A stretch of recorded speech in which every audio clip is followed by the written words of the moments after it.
பெற்றோராம் கடவுளிடமிருந்தும் அவர் தம் ஐந்தராம் இயேசு கிறிஸ்துவிடமிருந்தும் முந்தினராகிய தூய ஆவியாரிடமிருந்தும் உங்களுக்கு அருளும் சமாதானமும் உண்டாவதாக. இந்த நல்ல மனமகிழ்ச்சியான தபசு காலங்களின் மகுட நாட்களாகிய இந்த பரிசுத்த வாரத்தின் முதலாம் நாளிலும் இந்த மாலை நேரத்திலே ஆண்டவருடைய திருப்பாதத்திலே நாம் கூடி வரும்படியாக கர்த்தருடைய வல்லமையின் கரம் நம்மை வழிநடத்தி இந்த நாளிலும் நன்றி திருதயத்தோடு அவருடைய பாதபடியில் அமர்ந்து அவருடைய அன்பு எவ்வளவு பெரிது என்பதை நாம் உணரும்படியாகவும் அது எவ்வளவாய் நம்மை மன்னித்திருக்கிறது என்பதை நாம் அறிந்து கொள்ளும்படியாகவும் இந்த கிருபையின் காலங்களிலே அவருடைய கடைசி நாட்களின் செயல்பாடுகளை நாம் அறிந்து அவருக்கு நன்றிகளையும் துதிகளையும் மேலெடுக்கும்படியாகவும் கர்த்தர் தந்திருக்கிற இந்த பரிசுத்த வார திருநாட்களின் முதலாம் நாளிலும் நாம் ஆண்டவருடைய பாதத்திலே நம்மை தாழ்த்துவோம். ஆவியானவர் நம்மை ஆட்கொள்ளும்படியாகவும் ஆண்டவர் அவர் அழைத்து வந்திருக்கிற தாசர் வழியாய் நாம் பெற்றுக்கொள்ளுகின்ற வார்த்தையின் வழியாய் இன்னும் சிலுவையின் அன்பின் ஆழங்களை நாம் அதிகமாய் அறிந்து கொள்ளும்படியாகவும் வழிநடத்தும்படியாக நம்மை அர்ப்பணிப்போம். ஜெபம் செய்வோம். அன்பின் ஆண்டவரே, கல்வாரி அன்பரே, இந்த நல்ல மனமகிழ்ச்சியான தபசு காலங்களின் பரிசுத்த வார திருநாட்களின் முதலாம் நாளிலே நாங்கள் உம்முடைய பாதபடியிலே நிற்கும்படியாய் நீர் எங்கள் வாழ்வில் அருளி இருக்கிற ஜீவன் சுகம் பலன் எல்லாவற்றுக்குமாய் உள்ளத்தின் ஆழத்திலிருந்து நன்றியோடு துதிக்கிறோம்.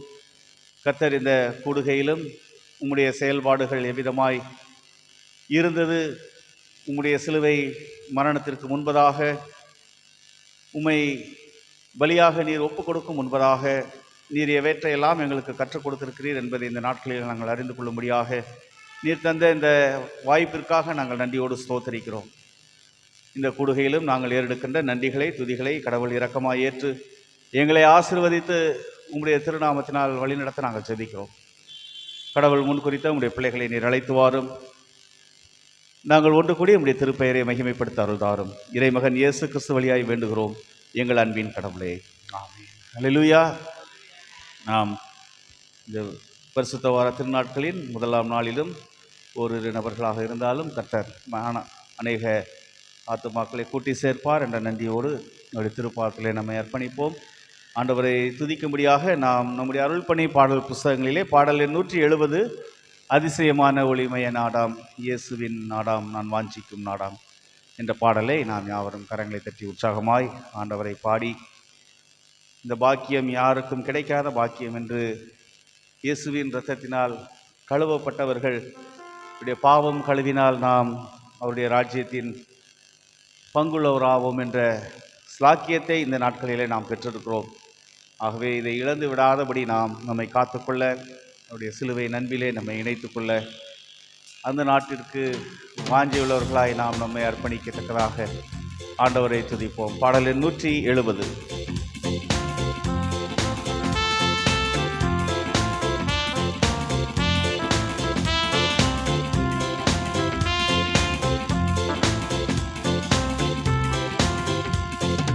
அதிசயமான ஒளிமய நாடாம் நேசரின் நாடாம் நான் வாஞ்சிக்கும் நாடாம், என் நேசரின் நாடாம் நான் வாஞ்சிக்கும் நாடாம்.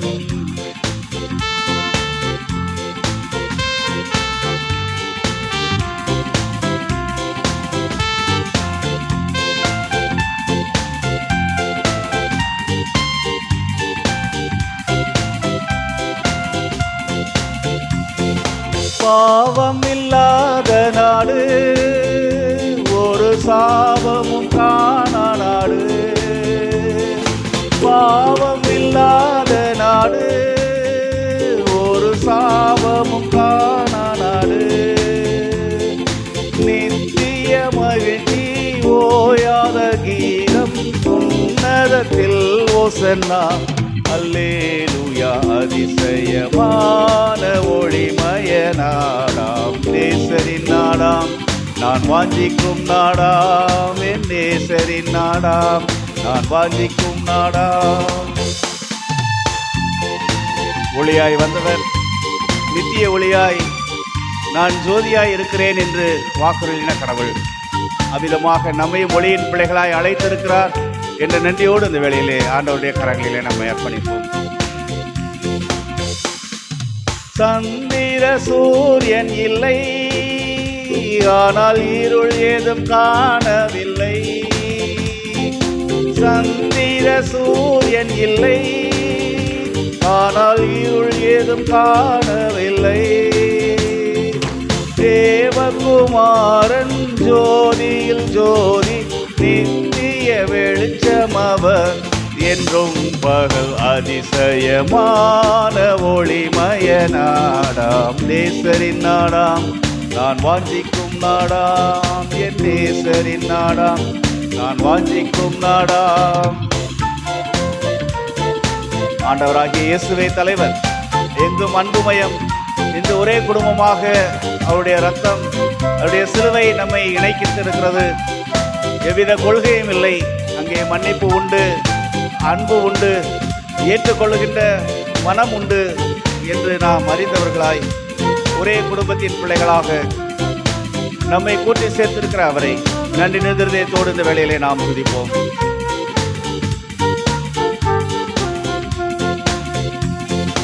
விதவித கொள்கை இல்லை, பல பிரிவுள்ள பகைகள் இல்லை.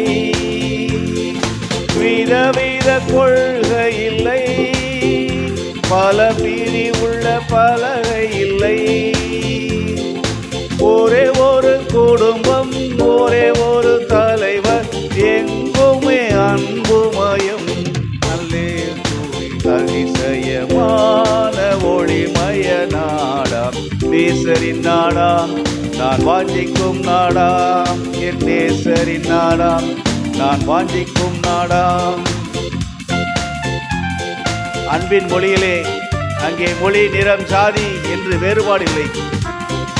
அவைகளெல்லாம் ஒரே பற்றுடையவராக அந்த அன்பின் மொழியிலே அங்கே குழப்பங்கள் இல்லை, பிரச்சனைகள் இல்லை. அவ்விதமான அழைப்பை கர்த்தர் நமக்கு கொடுத்திருக்கிறார். இந்த கிருபையின் காலங்களிலே அவருடைய சபை அவ்விதமாக இருக்க நம்மை அவர் வாஞ்சிக்கின்றவராக இருக்கிறார். நம்முடைய உள்ள வேற்றுமைகளை நாம் களைவோம் என்ற நம்பிக்கையோடு அவர் சிலுவையை சுமந்தவராக நம்மை அழைக்கின்ற இந்த நாட்களிலே அவருடைய கரங்களிலே நம்மை அர்ப்பணிப்போம்.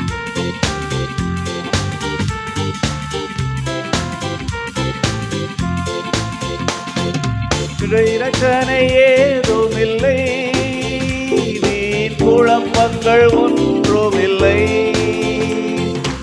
இரட்சனை ஏதும் இல்லை, வீண் குழப்பங்கள் ஒன்றும் இல்லை.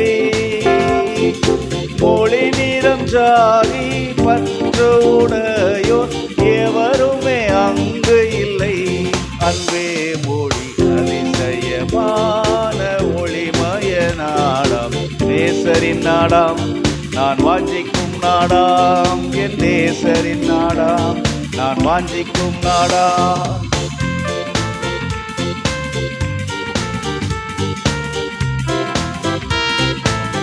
மனிதரின் ஆட்சி இல்லை, அவருடைய ராஜ்யம் என்பது பேரானந்தம் நிறைந்தது. அங்கே திட்டங்கள் இல்லை, சட்டங்கள் இல்லை, காவல்துறையும் இல்லை, கண்டிப்பும் இல்லை. ஆண்டவருடைய சமூகத்திலே அன்பின் மொழியின் ஆட்சி உண்டு. அது சபைகளிலே காணப்பட வேண்டும் என்று ஆண்டவர் விரும்புகிறதை நாம் நினைவு கூர்ந்தவர்களா இந்த வேளையிலுமே அவருடைய கரங்களிலே நம்மை அர்ப்பணிப்போம்.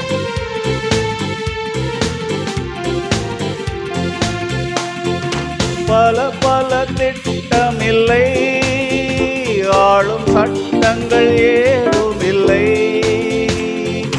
பல பல திட்டம் இல்லை, ஆளும் சட்டங்கள் ஏதும் இல்லை. காவல்துறை இல்லை, கண்டிப்பும் இல்லை, மனிதனின் ஆட்சி இல்லை.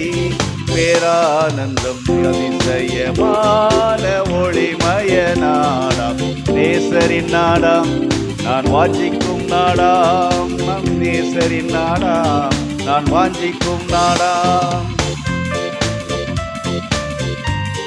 ஆண்டவரின் ஆட்சியிலே எல்லாம் சமம். பெரியவர், பணக்காரர், தரித்திரர், சிறியவர், செல்வர் என்று இல்லை. அங்கே தொழிற்சாலைகள் இல்லை, கடைத்தெருவும் இல்லை. ஆண்டவருடைய இல்லமானது அனைவரையும் ஏற்றுக்கொள்ளுகின்ற இல்லமாக இருக்கிறது. அவ்விதமாய் இந்த நாளிலே திருச்சபை காணப்படும்படியாய் ஆண்டவர் நம்மை அழைக்கின்றார். இந்த அழைப்பிற்கு நாம் எவ்வித பங்குள்ளவர்களாக இருக்கிறோம், பாத்திரவான்களாக இருக்கிறோம் என்று நாம் சிந்திக்கும்படியாக கர்த்தர் இந்த நாட்களிலே நம்மை வழிநடத்த தாழ்த்துவோம்.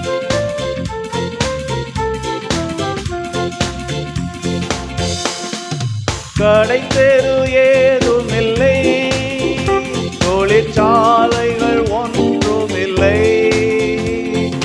கடை தெரு ஏதுமில்லை, தொழிற்சாலைகள் ஒன்றுமில்லை. தரித்திர செல்வ சிறியவர் பெரியோர் ஆகிய சிறப்பும் இல்லை. எல்லாம் சமம் அதிசயமான ஒளிமய நாடாம், நேசரின் நாடாம் நான் வாஞ்சிக்கும் நாடாம். என் நேசரின் நாடாம் நான் வாஞ்சிக்கும் நாடாம். ஒரு பெரிய பாக்கியத்தை, ஒரு சாக்கியத்தை கர்த்தர் இந்த உலகிலே நமக்கு இன்று கொடுத்திருக்கிறார். அவருடைய இரத்தமானது நமக்காக சிந்தப்பட்டிருக்கிறது. இந்த விலையேற இரத்தத்தினால் நம்முடைய பாவங்கள் கழுவப்பட்டிருக்கிறது. அவருடைய விலையேறப்பட்ட இரத்தம் நம்முடைய பாவங்களை கழுவி நம்மை மீட்படைய வைத்திருக்கிறது. இந்த ஸ்லாக்கியம் யாருக்கும் இல்லை. மீண்டுமாய் அதை நாம் பெற்றுக்கொள்ளும்படியாய் அழைக்கின்ற ஆண்டவருடைய கரங்களிலே இன்றைய நாம் நம்மை அர்ப்பணிப்போம். இயேசுவின் இரத்தத்தினால் பாவம் கழுவினால் செல்லலாமே. இயேசுவின் இரத்தத்தினால் பாவம் கழுவினால் செல்லலாமே. இத்தனை பெரிய சீலாக்கியம் இழப்போ திருப்புவில் எவரும் வேண்டாம். இன்றே வாரில் அதிசயமான ஒளிமய நாடாம், நேசரின் நாடாம் நான் வாஞ்சிக்கும் நாடாம். என் நேசரின் நாடாம் நான் வாஞ்சிக்கும் நாடாம். அல்லேலூயா. ஆண்டவருடைய அன்பு சிலுவையிலே வெளிப்பட்டது என்பதை நாம் அறிந்திருக்கின்றோம். அவர் சிந்தின இரத்தத்தினால் இன்று நாம் மீட்கப்பட்டவர்களாக இந்த கிருபையின் காலங்களிலே நம்மை அது கூட்டி சேர்த்திருக்கிறது. நம்முடைய ஜீவனை அது பரிபூர்ணப்படுத்தியிருக்கிறது என்ற நன்றியோடு நாம் ஆண்டவரை துதிப்போம். தொடர்ந்து நாம் பாடலின் 185 அன்பு இயேசுவின் அன்பு என் பாவத்தை நீக்கி இருக்கிறது, அந்த அன்பை நான் என்றும் விட்டுவிட மாட்டேன் என்று உறுதிமொழியோடு நம்மை நாமே இந்த பாடல் வேளையிலே நம்மை அர்ப்பணிப்போம். நாம் பாவி என்று அறிந்தும் நம்மை தேடி வந்தார். அது பரிசுத்தமான அன்பு, கரை திரை அற்ற அன்பு என்பதை நாம் உணர்ந்தவர்களாய் நன்றி நிறுத்தியத்தோடு அந்த அன்புக்காக, அந்த அன்பு சிலுவையிலே தன்னுடைய சொந்த குமாரனினால் வெளிப்படுத்தியிருக்கார் என்ற நன்றி உணர்வோடு நாம் ஆண்டவரை துதிப்போம். பாடலின் 185.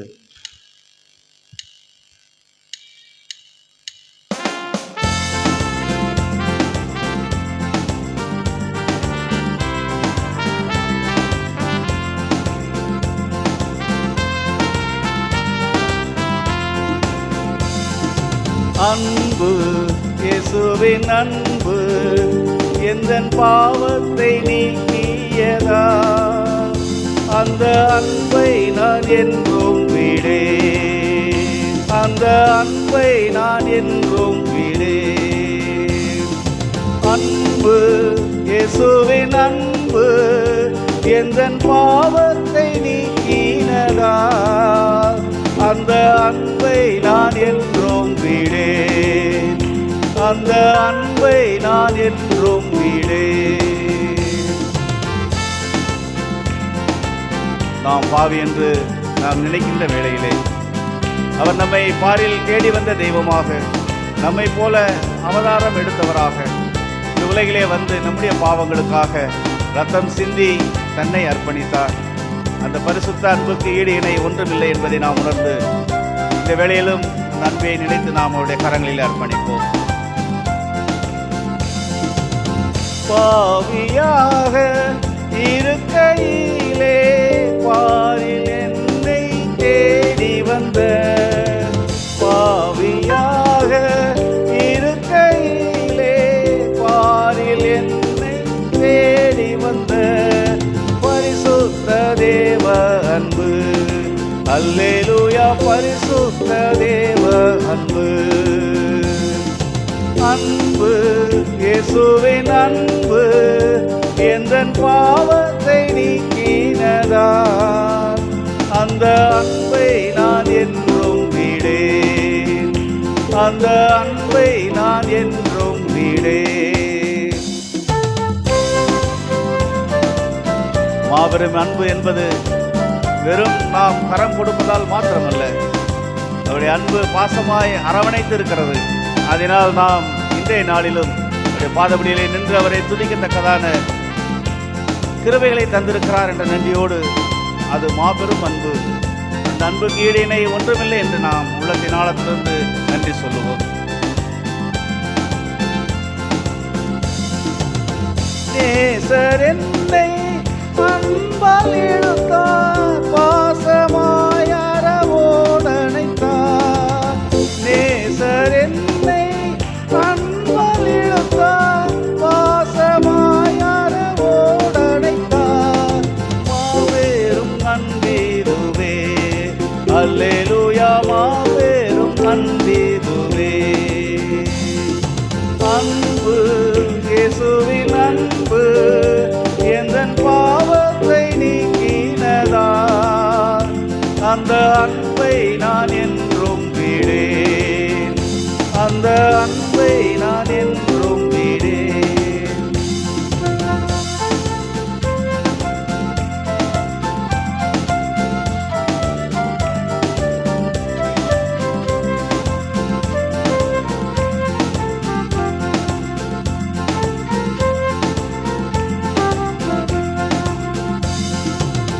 எந்தன் வாஞ்சை இயேசுதாமே, எந்த ஜீவனும் இயேசுதாமே.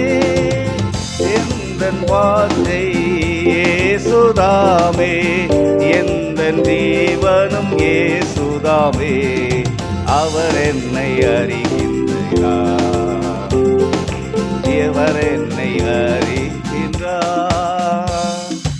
அன்பு இயேசுவின் அன்பு எந்தன் பாவத்தை நீக்கினதா, அந்த அன்பை நான் என்றும் விடேன், அந்த அன்பை நான் என்றும் விடேன். வாழவே நண்பருடன் என்று இந்த வேளையிலும் நம்மை நாம் அர்ப்பணிப்போம். எக்காலம் தொனிக்கும் ஆண்டவர் வருகின்ற வேளையிலே நாம் தரிசிப்போம் என்று அவருடைய வார்த்தையை நாம் உணர்ந்தவர்களாக நன்றியோடு நாம் ஆண்டவருடைய கரங்களிலே நம்மை தாழ்த்துவோம்.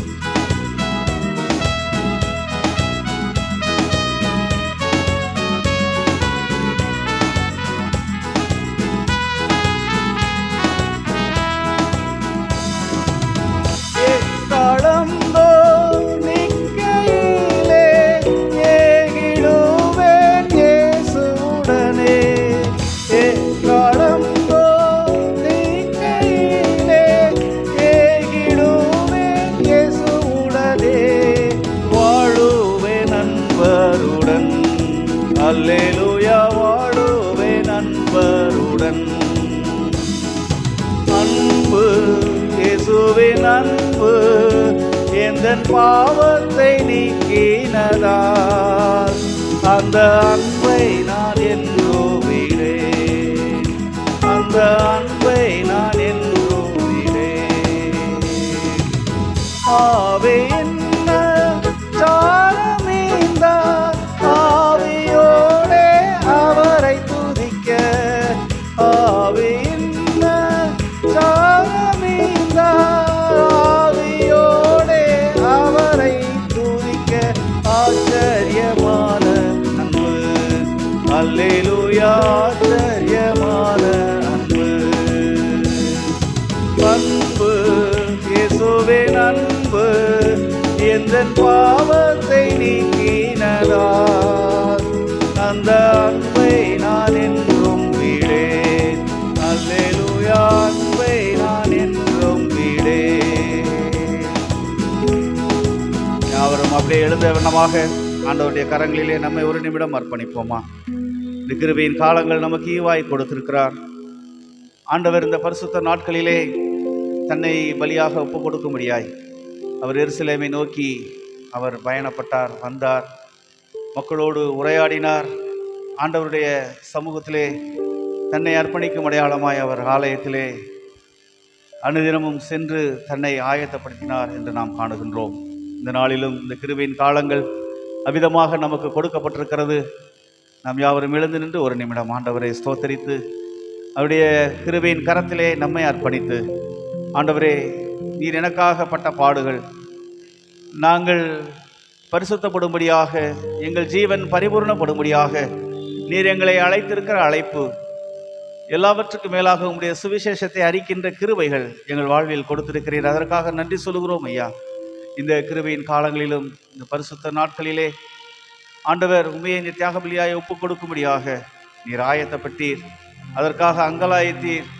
ஆண்டவர் ஆலயத்தை குறித்து கண்ணீர் வெடித்தீர் என்பதையெல்லாம் நாங்கள் காணுகின்றோம். ஆண்டவருடைய கிருபையின் கரம் இந்த நாட்களிலுமே நாங்கள் உண்மை மகிழப்படும்படியாக, உம்முடைய வாஞ்சைகளை நாங்கள் நிறைவேற்றும்படியாக, உயிர்த்தெழுந்த உண்மை நாங்கள் இந்த கிருபையின் காலங்களின் நிறைவிலே கண்டுகொள்ளும்படியாக ஆண்டவர் எங்களோடு பயணிக்கின்ற ஆண்டவராய் இருக்கின்றேன். நாங்கள் உம்மை விட்டுவிடாதபடியாக நீர் எங்களோடு வரும்படியாக நாங்கள் எங்களை அர்ப்பணிக்கத்தக்கதாக இந்த காலங்களிலே எங்களை தகுதிப்படுத்தும், எங்களை வழி நடத்தும். நாங்கள் குற்றமுள்ளவர்கள், குறைவுள்ளவர்கள் சுவாமி. ஆனால் நீர் எல்லாவற்றையும் எங்களுடைய பாவங்களை, குற்றங்களை சிலுவையிலே சுமந்திருக்கிறீர். அதற்காக நன்றி சொல்லுகின்றோம். இந்த நாட்களிலுமே வா என்று எங்களை அழைத்திருக்கிறீர். அதற்காக நாங்கள் உம்மை துதிக்கின்றோம். இந்த பரிசுத்த நாட்களிலும் நாங்கள் எங்களை ஆயத்தப்படுத்தவும், உம்முடைய சிலுவை தியான நாட்களிலும் உம்மை நீரே சிலுவையில் ஒப்புக் கொடுத்த அந்த நாளிலும் நாங்கள் நினைவு கூர்ந்து ஆண்டவருடைய அன்பு எவ்வளவா இருந்தது என்பதை நாங்கள் தியானிக்கத்தக்கதாக கர்த்தர் எங்களுக்கு உதவி தரும்படியாக நாங்கள் ஜெபிக்கின்றோம். இந்த கூடுகையிலும் உடைய ஆவியானவர் எங்களோடு இருப்பதற்காக நன்றி சுவாமி. இந்த வார்த்தையினால் நாங்கள் பலப்படவும், ஆண்டவருடைய திருப்பெயரின் மகிமையை, மாட்சிமையை நாங்கள் உங்களுடைய வார்த்தை வழியாய் கண்டுகொள்ளவும், ஆண்டவருடைய சாட்சிகளாக நாங்கள் உலகிற்குள் கடந்து செல்லவும் கர்த்தர் எங்களுக்கு கிருபை தரும்படியாக நாங்கள் ஜெபிக்கின்றோம். அந்த ஒவ்வொருவரையும் ஆசீர்வதியும் இன்னும் வர இருக்கின்ற மக்களையும் நீர் கூட்டி சேர்க்க நாங்கள் தாழ்த்துகிறோம். இந்த நாளிலுமே உங்களுடைய வார்த்தையை பகிர்ந்து கொள்ளும்படியாய் வந்த உங்களுடைய தாசருக்காக, அருமை ஐயாவுக்காக நாங்கள் நன்றிகளை எடுக்கிறோம். நல்ல பயண கிருபையினால் அழைத்து வந்தேன். நன்றி சுவாமி. இங்கே ஆராதனை வேளையில் உங்களுடைய வார்த்தையை பகிர்ந்து கொள்கின்ற சூழலிலும் உடைய கிருபையின் கரம், ஆவியானவருடைய வழி நடத்துதல் எங்களோடு இருந்து நாங்களுமே மகிமைப்படுத்த நீர் அருள்தரும்படியாக நாங்கள் ஜெபிக்கிறோம். உங்களுடைய கரங்களிலே எங்களை அர்ப்பணிக்கின்றோம். இறைமகன் இயேசு கிறிஸ்து வழியாய் வேண்டுகிறோம் எங்கள் அன்பின் கடவுளே. ஆமென். அல்லேலூயா, அல்லேலூயா. யாவரும் அமருவோம்.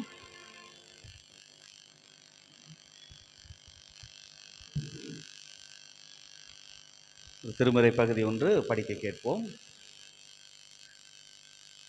அது ஆதியாகமத்தின் புஸ்தகம் 27ஆம் அதிகாரம், திருமொழிகள் 15 முதல் அடங்கியுள்ள கடவுளுடைய வார்த்தைகளை கேளுங்கள்.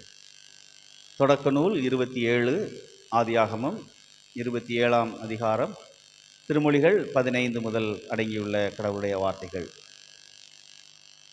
மேலும் ரெபேக்கா தம்முடன் வீட்டில் வைத்திருந்த தம் மூத்த மகன் ஏசாவின் உடைகளில் சிறந்தவற்றை தம் இளைய மகன் யாக்கோபுக்கு உடுத்துவித்தார். அவன் கைகளையும் மிருதுவான கழுத்தையும் வெள்ளாட்டுக்குட்டியின் தோலால் மூடினார். அவர் சுவையான உணவு வகைகளையும் தாம் சுட்ட அப்பங்களையும் தம் மகன் யாக்கோபின் கையில் கொடுத்தார். அவனும் அவற்றை தன் தந்தையிடம் எடுத்து சென்று அப்பா என்று அழைத்தான். அவரும் மறுமொழியாக, ஆம் மகனே, நீ எந்த மகன் என்று கேட்க, யாக்கோபு தன் தந்தையிடம், நான் தான் உங்கள் தலைப்பேரான ஏசா. நீங்கள் சொன்னவாறு செய்திருக்கிறேன். எழுந்து உட்கார்ந்து என் வேட்டை பதார்த்தங்களை உண்டு மனமாற எனக்கு ஆசி வழங்குங்கள் என்றான். ஈசாக்கு தன் மகனை நோக்கி, மகனே, இது உனக்கு இவ்வளவு விரைவில் எப்படி அகப்பட்டது என்று கேட்க, அவன், உன் கடவுளாகிய ஆண்டவரால் தான் எனக்கு இது நிகழ்ந்தது என்றான். ஈசாக்கு யாக்கோபிடம், மகனே, அருகில் வா, நீ உண்மையிலே என் மகன் ஏசாதானா என்று நான் உன்னை தடவி பார்த்து தெரிந்து கொள்ளுவேன் என்றார். யாக்கோபு தன் தந்தை அருகில் வந்தான். ஈசாக்கு அவனை தடவி பார்த்து, குரல் யாக்கோபின் குரல், ஆனால் கைகளோ ஏசாவின் கைகள் என்றார். அவன் கைகள் அவன் சகோதரன் ஏசாவின் கைகளைப் போல ரோமம் அடர்ந்தவைகளாய் இருந்ததால் அவனை அடையாளம் கண்டுகொள்ளவில்லை.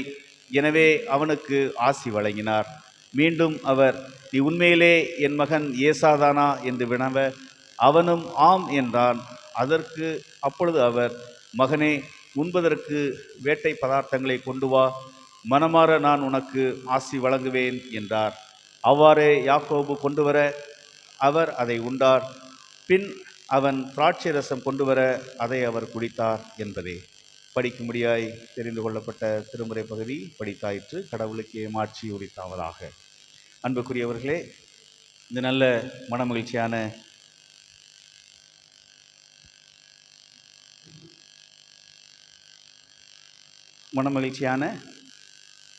இந்த பரிசுத்த வார திருநாட்களின் முதலாம் நாளிலும் நாம் ஆண்டவருடைய திருப்பாதத்திலே கூடி வரவும் அவருக்கு நன்றிகளை ஏறெடுக்கவும் கர்த்தர் தந்த இந்த வேலைக்காய் நன்றியோடு ஆண்டவரை துதிக்கின்றேன்.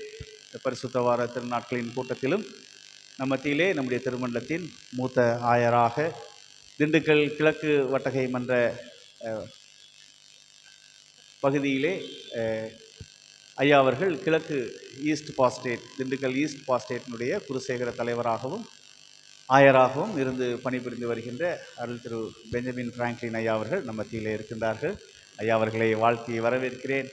ஐயா அவர்கள் ஆண்டவருடைய ஊழியங்களை இசையோடு கூட செய்து வருகின்றவர்கள். அவர்கள் கர்த்தர் அநேக இடங்களிலே அவர்களை ஆசீர்வாதமாக அவருடைய பாடல்கள் வழியாக அவருடைய இசையின் வழியாக ஆண்டவருக்கு நற்செய்தியை அறிவித்து வந்து கொண்டிருக்கிறார்கள். இந்த நாளிலும் அவர்கள் வந்திருப்பது மிகுந்த மகிழ்ச்சி. ஐயாவை நான் வந்த நாட்கள் முதலாக தொடர்பு கொண்டிருக்கிறேன். அவர்கள் எப்பொழுதும் அதற்கு முன்பதாகவே எங்கேயாவது புக்காய் முன்னேற்பாடாக அவர்கள் அழைக்கப்பட்டிருப்பார்கள். ஆகவே இந்த நாட்கள் அவர்களுக்கு இந்த வாரம் இந்த தடவையும் கேட்ட பொழுது எல்லாம் எனக்கு அழைப்பு இருக்கிறது, ஆனால் இந்த பரிசுத்த வாரங்கள் நான் ஃப்ரீயாக தான் இருக்கிறேன் என்று சொன்னார்கள். மிகுந்த மகிழ்ச்சியோடு ஐயா அவர்களை நான் அழைத்த பொழுது உற்சாகத்தோடு நான் வருகிறேன் ஐயா என்று சொல்லி நம்முடைய திருச்சபைக்கு வந்திருக்கின்றார்கள். என்னுடைய ஊழியங்களை நேசிக்கின்றவர்கள், நம்முடைய திருச்சபையும் அதிகமாக நேசிக்கின்றவர்கள். ஐயா அவர்கள் வந்திருப்பது மிகுந்த மகிழ்ச்சி. நம்முடைய திருச்சபையின் சார்பாக ஐயா அவர்களை வாழ்த்தி வரவேற்கிறேன். ஐயா அவர்கள் கடவுளுடைய வார்த்தையை இந்த வேளையில் நம்ம மத்தியிலே பகிர்ந்து கொள்வார்.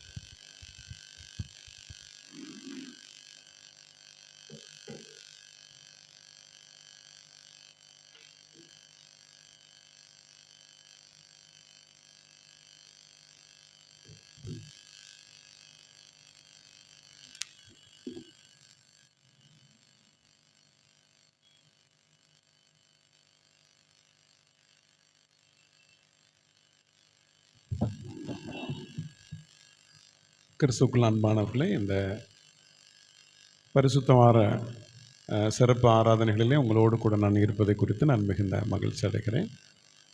உங்களுடைய போதகர் சகாரதானன் சொன்னதைப் போல அநேக முறை உங்களுடைய சபைக்கு என்னை அழைத்தார். அதற்கான வாய்ப்புகள் எனக்கு இல்லாமல் போனது. 5வது சண்டே வரும்பொழுதெல்லாம் என்னை அவர் அநேக முறை அழைத்திருக்கிறார். நான் வருவதற்கான சூழ்நிலைகள் அமையாமல் போய்விட்டது.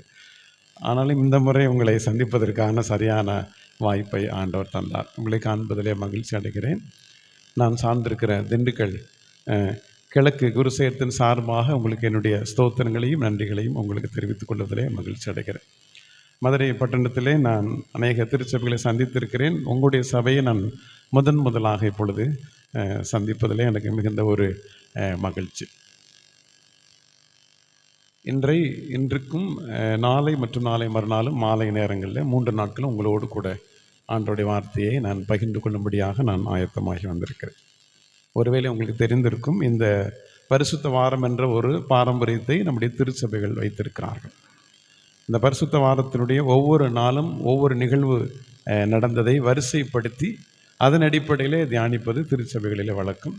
இதில் என்ன சிறப்பு அப்படின்னா, நான் முதலாக பரிசுத்த வார செய்தியை இப்பொழுதுதான் முதலாக நான் பகிர்ந்து கொள்கிறேன். ஏனென்றால் நான் வேலை செய்த குருசேகரங்களிலே பரிசுத்த வார ஆராதனைகள் ஒரே ஒரு சபையில் மாத்திரம்தான் இருந்தது. அதுவும் ரெகுலராக ஒருவார் அந்த நாட்களில் செய்தி கொடுப்பதாக இருந்ததுனாலே நான் பரிசுத்த வார செய்தியை இப்பொழுதுதான் முதலாக உங்களுக்கு நான் ஆயத்தம் செய்தேன். அதனால் நாம் யாவரும் அறிந்த வண்ணம் இந்த திங்கட்கிழமை ஆண்டவர் இயேசு கிறிஸ்து அத்திமரத்தை சபிக்கிற ஒரு நிகழ்வு நடந்ததாக அந்த வரிசையிலே வருகிறது.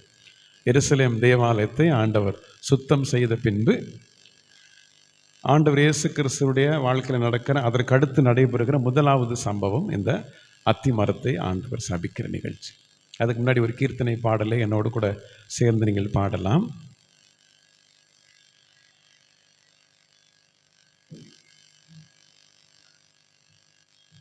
இந்த பாடலை குறித்த ஒரு வரலாறு உங்களுக்கு சொல்லிடுறேன். கீர்த்தனைகள் 88வது பாடல். இந்த பாடலை எழுதின அருமையான பொன்னுசாமி ஐயாவுடைய பேரன் நம்முடைய டயசிஸில் இப்பொழுது போதகராக இருக்கிறார். அவன் பொன் பிரபாகரன் என்று அழைக்கப்படுகிற HMS டைரக்டர் அவருடைய தாத்தா தான் இந்த பாடலை எழுதினதாக வரலாறு சொல்லுகிறது. இந்த பாடல் உனக்கு நிகரானவர் யார் என்ற தலைப்பை எழுதிட்டு கீழே வரிசையாக அதற்கான விளக்கங்களை அவர் கொடுத்து கொண்டே ஏன் உனக்கு நிகரானவர் யார் என்று அவர் எழுதுகிறார்.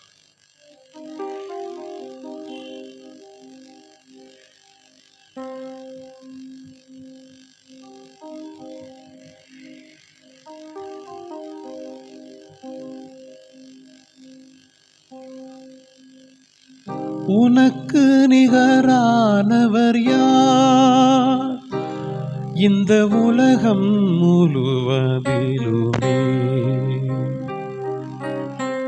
உனக்கு நிகரானவர் யார் இந்த உலகம் முழுவதிலுமே? தனக்குத்தானே நிகராம் தாதை திருச்சூதனை, தனக்குத்தானே நிகராம் தாதை திருச்சூதனை, மனுக்குலம் தன்னை மீட்க மானிடனாக வந்த உனக்கு நிகரானவர் யார் இந்த உலகம் முழுவதிலுமே?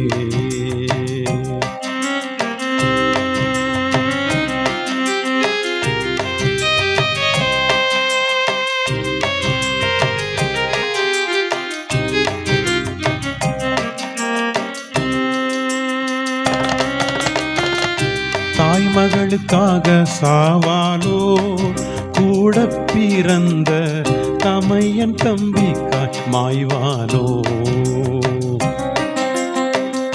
நேயர்காய் சாவானோ தனதுயிரை நேர் விரோதிக்காய்வானோ?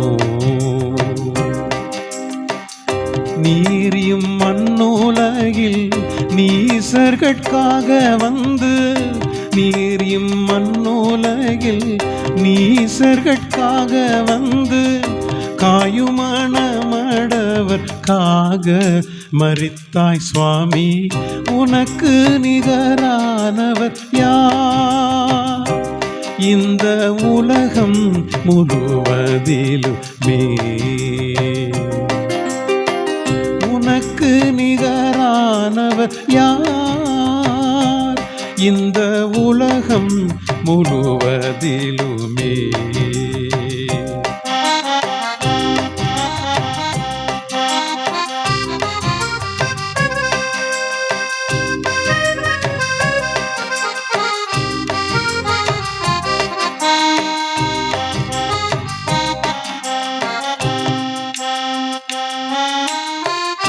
கந்தை ஊரிந்தறிந்தனை நீரின் நாடை கனக்க ஒடுத்து வித்தனை, மந்தையில் சேர்த்து வைத்தனை கடும் வீணைகள் மாற்றியந்தனை காத்தனை, கந்தமலர் பாதனே கனகரத்னமேருவே, கந்தமலர் பாதனே கனகரத்னமேருவே, சிந்தை வந்து வந்த தியாக ராஜனே சுவாமி உனக்கு நிகரானவர் யார் இந்த உலகம் முழுவதிலுமே? உனக்கு நிகரானவர் யார் இந்த உலகம் முழுவதிலுமே? தாய் மகளுக்காக சாக மாட்டாங்க, தமையன் தம்பிக்காய் உயிரை கொடுக்க மாட்டாங்க. ஆனால் நீர் இந்த மண்ணுலகில் பாவிகளாக எங்களுக்காக வந்து உயிரையே கொடுத்தாய் இறைவா, உம்மை போல உனக்கு நிகரான ஒரு தெய்வம். இஸ்ரேல் ஜனங்கள் செங்கடலை கடந்த உடனே சொல்லுவாங்க ஒரு வார்த்தை, என்னது? உமக்கு நிகரானவர் கர்த்தாவே, தேவர்களில் உமக்கு ஒப்பானவர் யார் என்று அவங்க பாடுவாங்க. ரைட். இன்றைக்கும் ஒரு அருமையான வேத பகுதியை தியானிக்க போகிறோம். இடையில நம்ம கீர்த்தனை பாடல்களை நம்ம பாடலாம். இந்த நாளுக்கான செய்தியை நான் ஆயத்தம் செய்யும் பொழுது நான் யோசித்து பார்த்தேன். இந்த நாளில் நடந்ததாக சொல்லப்படுகிற சம்பவம் அத்தி மரத்தை ஆண்டவர் இயேசு கிறிஸ்து சபிக்கிற ஒரு நிகழ்வு. இந்த நிகழ்வு சுவிசேஷ வேத பகுதியிலே பல வகைகளிலே எழுதப்பட்டிருக்கிறது. இந்த அத்தி மரம் யார்? இது ஒரு உருவகமாக ஆண்டவர் இயேசு கிறிஸ்து பயன்படுத்துகிற ஒரு காரியம். இந்த அத்திமரம் யார்? இஸ்ரவேல் ஜனங்களுடைய நிலைமையை ஆண்டவர் வெளிப்படுத்துகிறார்.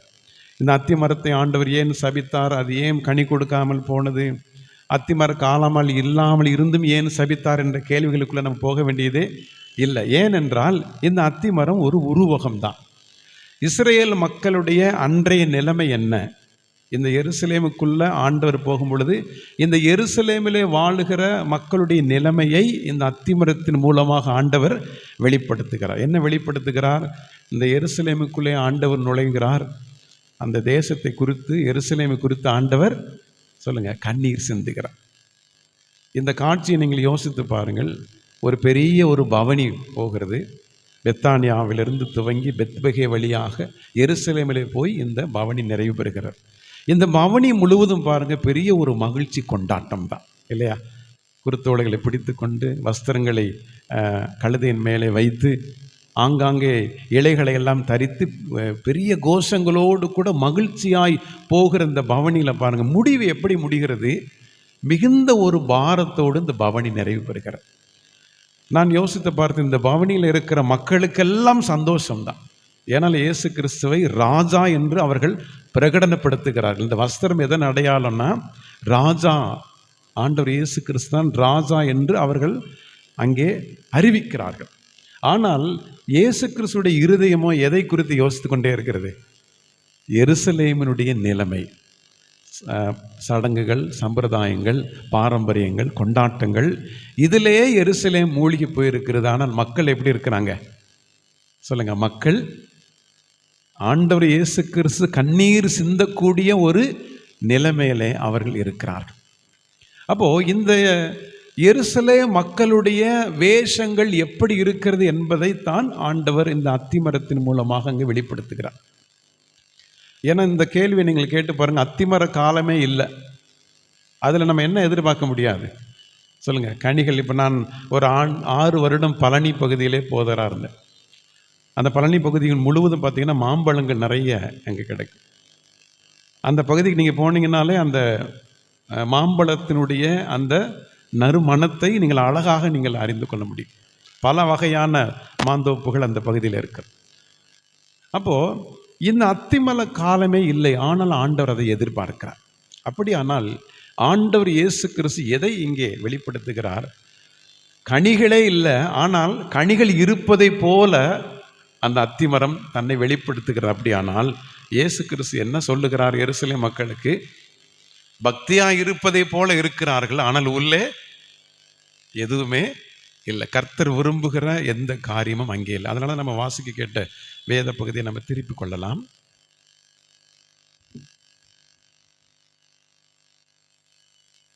அதில் பாருங்க, ஆதியாகமம் 27ஆம் அதிகாரத்தில் ரெபேக்காள் இளையவனை மூத்தவனை போல ஒரு வேஷம் போடுகிறான். நான் இதை எப்படி செய்தியாக யோசிக்கலான்னு யோசிக்கும் பொழுது, வேஷங்கள் என்ற தலைப்பிலே இதை நம்ம செய்தியாக உருவாக்கலாம் என்று யோசித்தேன். அல்லேலூயா. ஆமாம், இளையவனை மூத்தவனை போல ஒரு வேஷமிட்டு இந்த ரெபேக்காள் யாக்கோபை எப்படி மாற்றுறாங்க? ஏசாவை போல மாற்றுகிறார்கள். அதனுடைய தந்திரங்கள் எல்லாம் பாருங்கள். ஏசாவுடைய சரீரமெல்லாம் என்ன இருக்கும்? ரோமங்கள் இருக்கும். அதனால் அவங்க என்ன டெக்னிக்கை பயன்படுத்துகிறாங்க? அந்த ஏசாவுடைய ஆடைகள், நல்ல ரோமமுள்ள ஆடைகளை எடுத்து யாக்கோபுக்கு அணிந்து, யாக்கோபை யார் முன்னாடி கொண்டு போய் நிறுத்துகிறாங்க? ஈசாக்குக்கு முன்பதாக கொண்டு போய் நிறுத்துகிறார். நான் உங்களுக்கு இந்த கதையெல்லாம் விலைக்கு சொல்கிறேன். இந்த காரியத்தை செய்ததுனாலே ரெபேக்காள் இழந்ததெல்லாம் என்ன, அல்லது யாக்கோபு இழந்தது என்ன, இதெல்லாம் நீங்கள் வரிசைப்படுத்தி பார்ப்பீர்களானால் பெரிய ஒரு லிஸ்ட் வருது. இந்த சம்பவம் நடந்த பின்னாடி பாருங்க, ஒரு குறுக்கு வழியை பயன்படுத்தி தகப்பனாரிடமிருந்து ஆசீர்வாதத்தை பெறுகிறார். அந்த குறுக்கு வழி என்ன? ஒரு வேஷம். இளையவனை மூத்தவனை போல ஒரு வேஷமிட்டு மாற்றி ஆசீர்வாதத்தை பெற்றுக்கொள்கிறார். இதற்கு அடுத்து நடக்கிற சம்பவத்தை பாருங்க. யாக்கோபு இப்படி குறுக்கு வழியில் ஆசீர்வாதத்தை பெற்றுக்கொண்ட பின்பு நிம்மதி என்ற ஒன்றே அவருக்கு சொல்லுங்க இல்லை. யாரால் நிம்மதி இல்லை? சொந்த தாய் மாமனாரால் அவருக்கு நிம்மதியே இல்லை. இங்கே தன் சொந்த மாமனாரால் ஏமாற்றங்கள் அவருக்கு கிடைக்கிறது. அவருடைய வாழ்க்கை முழுவதும் எப்படித்தான் ஏமாற்றங்கள். இதை குறித்து வேத ஆராய்ச்சியாளர்கள் குறிப்பிடுகிற காரியம் என்ன அப்படின்னா, இப்படி குறுக்கு வழியை பயன்படுத்தி யாக்கோபு ஆசீர்வாதத்தை பெற்ற பின்பு ஏசாவுடைய இருதயத்தின் வழி எப்படி இருந்திருக்கும் என்பதை யாக்கோபுக்கு ஆண்டவர் எங்கே நடத்தி காட்டுகிறார்?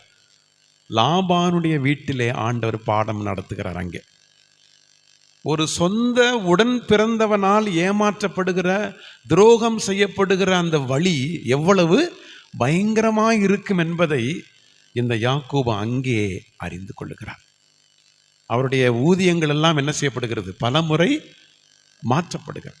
பலமுறை அவருடைய சம்பளம் மாற்றப்படுகிறது. எங்கு பார்த்தாலும் அவருக்கு ஏமாற்றம் தான் மிஞ்சியது. வேத ஆராய்ச்சியாளருடைய கூற்றுப்படி ஈசாக்கு 40 வயதிலே ரெபேக்காலை திருமணம் செய்கிறார். ஆதியாகமம் 25:20. 60 வயதிலே, ஈசாக்குடைய 60வது வயதிலே இந்த ஏசா யாக்கோபு என்ற இரட்டை பிள்ளைகள் பிறக்கிறார்கள். இதற்கடுத்து யாக்கோபு தன் தகப்பனாரையும் அண்ணனை ஏமாற்றிவிட்டு ஆசீர்வாதத்தை பெற்றுக்கொண்டு ஓடுகிறார். இவ்வளவு வழிகளை யார் தான் சொல்லிக் கொடுக்குறா? சொல்லுங்க, ரெபேக்கால் சொல்லிக் கொடுக்குறாங்க. இதில் முக்கியமான காரியம், அதற்கடுத்து 20 வருடங்கள் கழித்து யாக்கோபு திரும்ப வருகிறார். எத்தனை வருஷம் கழித்து? 20 வருடம் கழித்து திரும்ப வருகிறார். ரெபேக்கால் வாஸ் நோ மோர். ரெபேக்கால் இறந்து போயிறாங்க. அதுக்குள்ள மீண்டும் யாக்கோபும் ரெபேக்காலும் சந்திக்கவே முடியலைங்க. இந்த துரோகத்தினுடைய விலை, இந்த வேஷமிட்டு குறுக்கு வழியில ஆசீர்வாதத்தை பெற்றதுடைய விளைவு என்ன? இப்ப பாருங்க, யாக்கோபு ஒரு இரட்டிப்பான ஆசீர்வாதத்தோடு வருகிறார். 2 மனைவி, வேலைக்காரன், வேலைக்காரிகள், ஆடு மாடு மிருக ஜீவன்கள் என்று நிரம்பி வழிகிற ஆசீர்வாதம். ஆனா இந்த யாக்கோபுடைய பிள்ளைகளை கொஞ்சுவதற்கு யார் இல்லை? ரெபேக்கால் இல்லை. அன்பானவர்களே, வேஷங்கள் ஒரு நாளும் நமக்கு நிரந்தரமான மகிழ்ச்சியை சொல்லுங்க தரவே முடியாது. குறுக்கு வழியிலே ஆசீர்வாதத்தை பெறுகிற காரியம் நிரந்தரமான மகிழ்ச்சியை நமக்கு தர முடியாது. அதுதான் திருமறை சொல்லுகிற ஆசீர்வாதம். அதனாலதான் யாக்கோபு கெஞ்சுகிறார், என்னை ஆசீர்வதித்தாலுள்ளே விடமாய். ஆண்டவர்கிட்ட என்ன போராடுறாரு? என்னை என்ன ஆசீர்வாதத்து குறைச்சல் இருக்கிறது யாக்கோபுக்கு? எல்லாம் இருக்கிறது. இருதயத்தில் மாத்திரம் என்ன இல்லை? நிம்மதி இல்லை, சமாதானம் இல்லை, குற்ற உணர்வு அவருடைய இருதயத்தை உடைத்து கொண்டே இருக்கிறது. அன்பானவர்களே, நம்முடைய வேஷங்கள் ஒரு நாளும் நமக்கு நிம்மதியை தர முடியாது. நமக்கு நிரந்தரமான மகிழ்ச்சியை நமக்கு ஒரு நாளும் தர முடியாது. இந்த யாக்கோபுடைய வாழ்க்கை நமக்கு கற்றுக் கொடுக்கிற ஒரு சத்தியம் அதுதான். அத்திமரம் கூட அப்படித்தான். கனிகள் இருப்பதை போல ஒரு வேஷம் அங்கே இருக்கிறது. எருசலேம் தேசத்தின் மக்கள் அப்படிதான் இருக்கிறாங்க. பரிசுத்தவான்களைப் போல் அங்கே தங்களை காட்டிக்கொள்ளுகிறார்கள். ஆனால் இருதயத்தில் பரிசுத்தம் இல்லை. சடங்காச்சாரங்களிலும் பாரம்பரியங்களிலும் மூழ்கி போய் இருக்கிற எருசலேமின் மக்களை ஆண்டவர் அத்திமரத்தின் மூலமாக என்ன செய்கிறார்? ஆண்டவர் அங்கே வெளிப்படுத்தி காட்டுகிறார். இரண்டாவது ஒரு சம்பவத்தை பற்றி நம்ம தியானிக்க போகிறோம். 1 சாமுவேலின் புஸ்தகம் 28ஆம் அதிகாரம் 8ஆம் வசனம். 1 சாமுவேல் 28:8.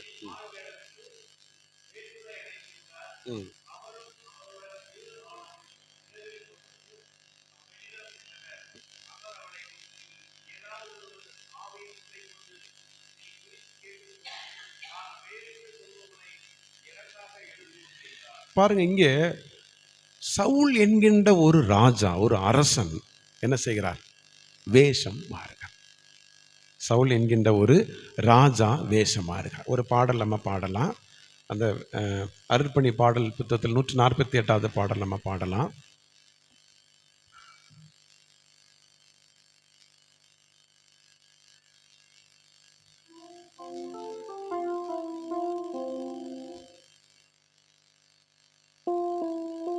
உள்ளம் எல்லாம் உருகுதையோ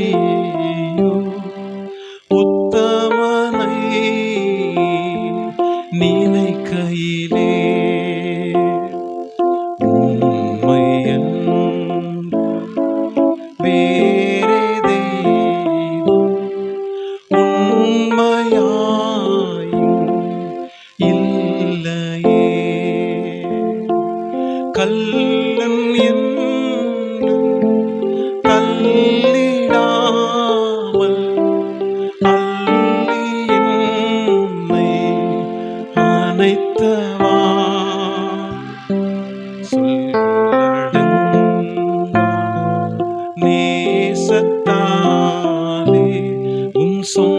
சொந்தமாக்கி கொண்டீரே.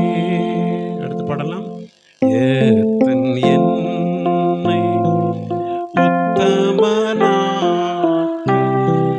சித்தம் கொண்ட என் இயேசையா, எத்தனையோ துரோகம் நான் செய்தேன், அத்தனையும் நீ மன்னித்தே.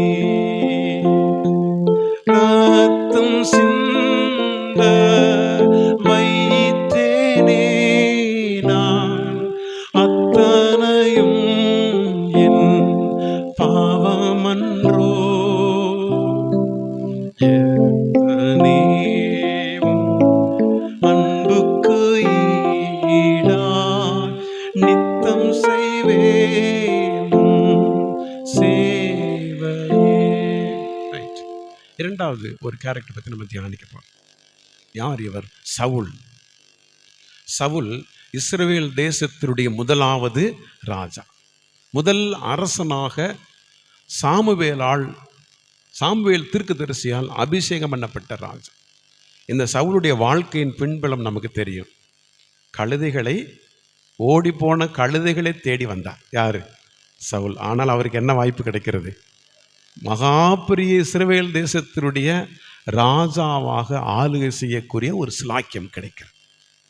இப்போ பாருங்க, கடவுள் விரும்பாத காரியத்தை தொடர்ந்து சவுல் செய்ய துணிகிறார். சாமுவேல் பலமுறை எச்சரிக்கிறார், ஆனாலும் சவுல் கேட்கவில்லை. இந்த சவுல்கிட்ட இருக்கக்கூடிய பெரிய பிரச்சனை என்ன அப்படின்னா, யாரெல்லாம் அவருக்கு ஆலோசனை சொல்கிறாங்களோ, புத்தி சொல்கிறாங்களோ, அவர்கள் எல்லாரையும் எதிரிகள் லிஸ்ட்டில் சேர்த்துக்கிட்டே வருவார். இன்றைக்கி நிறைய நேரம் நமக்கு அதான். இன்றைக்கி மற்றவர்கள் நமக்கு புத்தி சொல்லாமல் அல்லது நமக்கு ஆலோசனை சொல்லுவதை தவிர்ப்பதற்கு காரணம் என்ன சொல்லுங்க? நாம் அவர்களை எதிரிகளாக பாவிக்க துவங்கி விடுகிறோம். அநேக நேரங்களில் சொல்லுகிறவர் யார் என்று நம்ம என்ன செய்கிறோம்?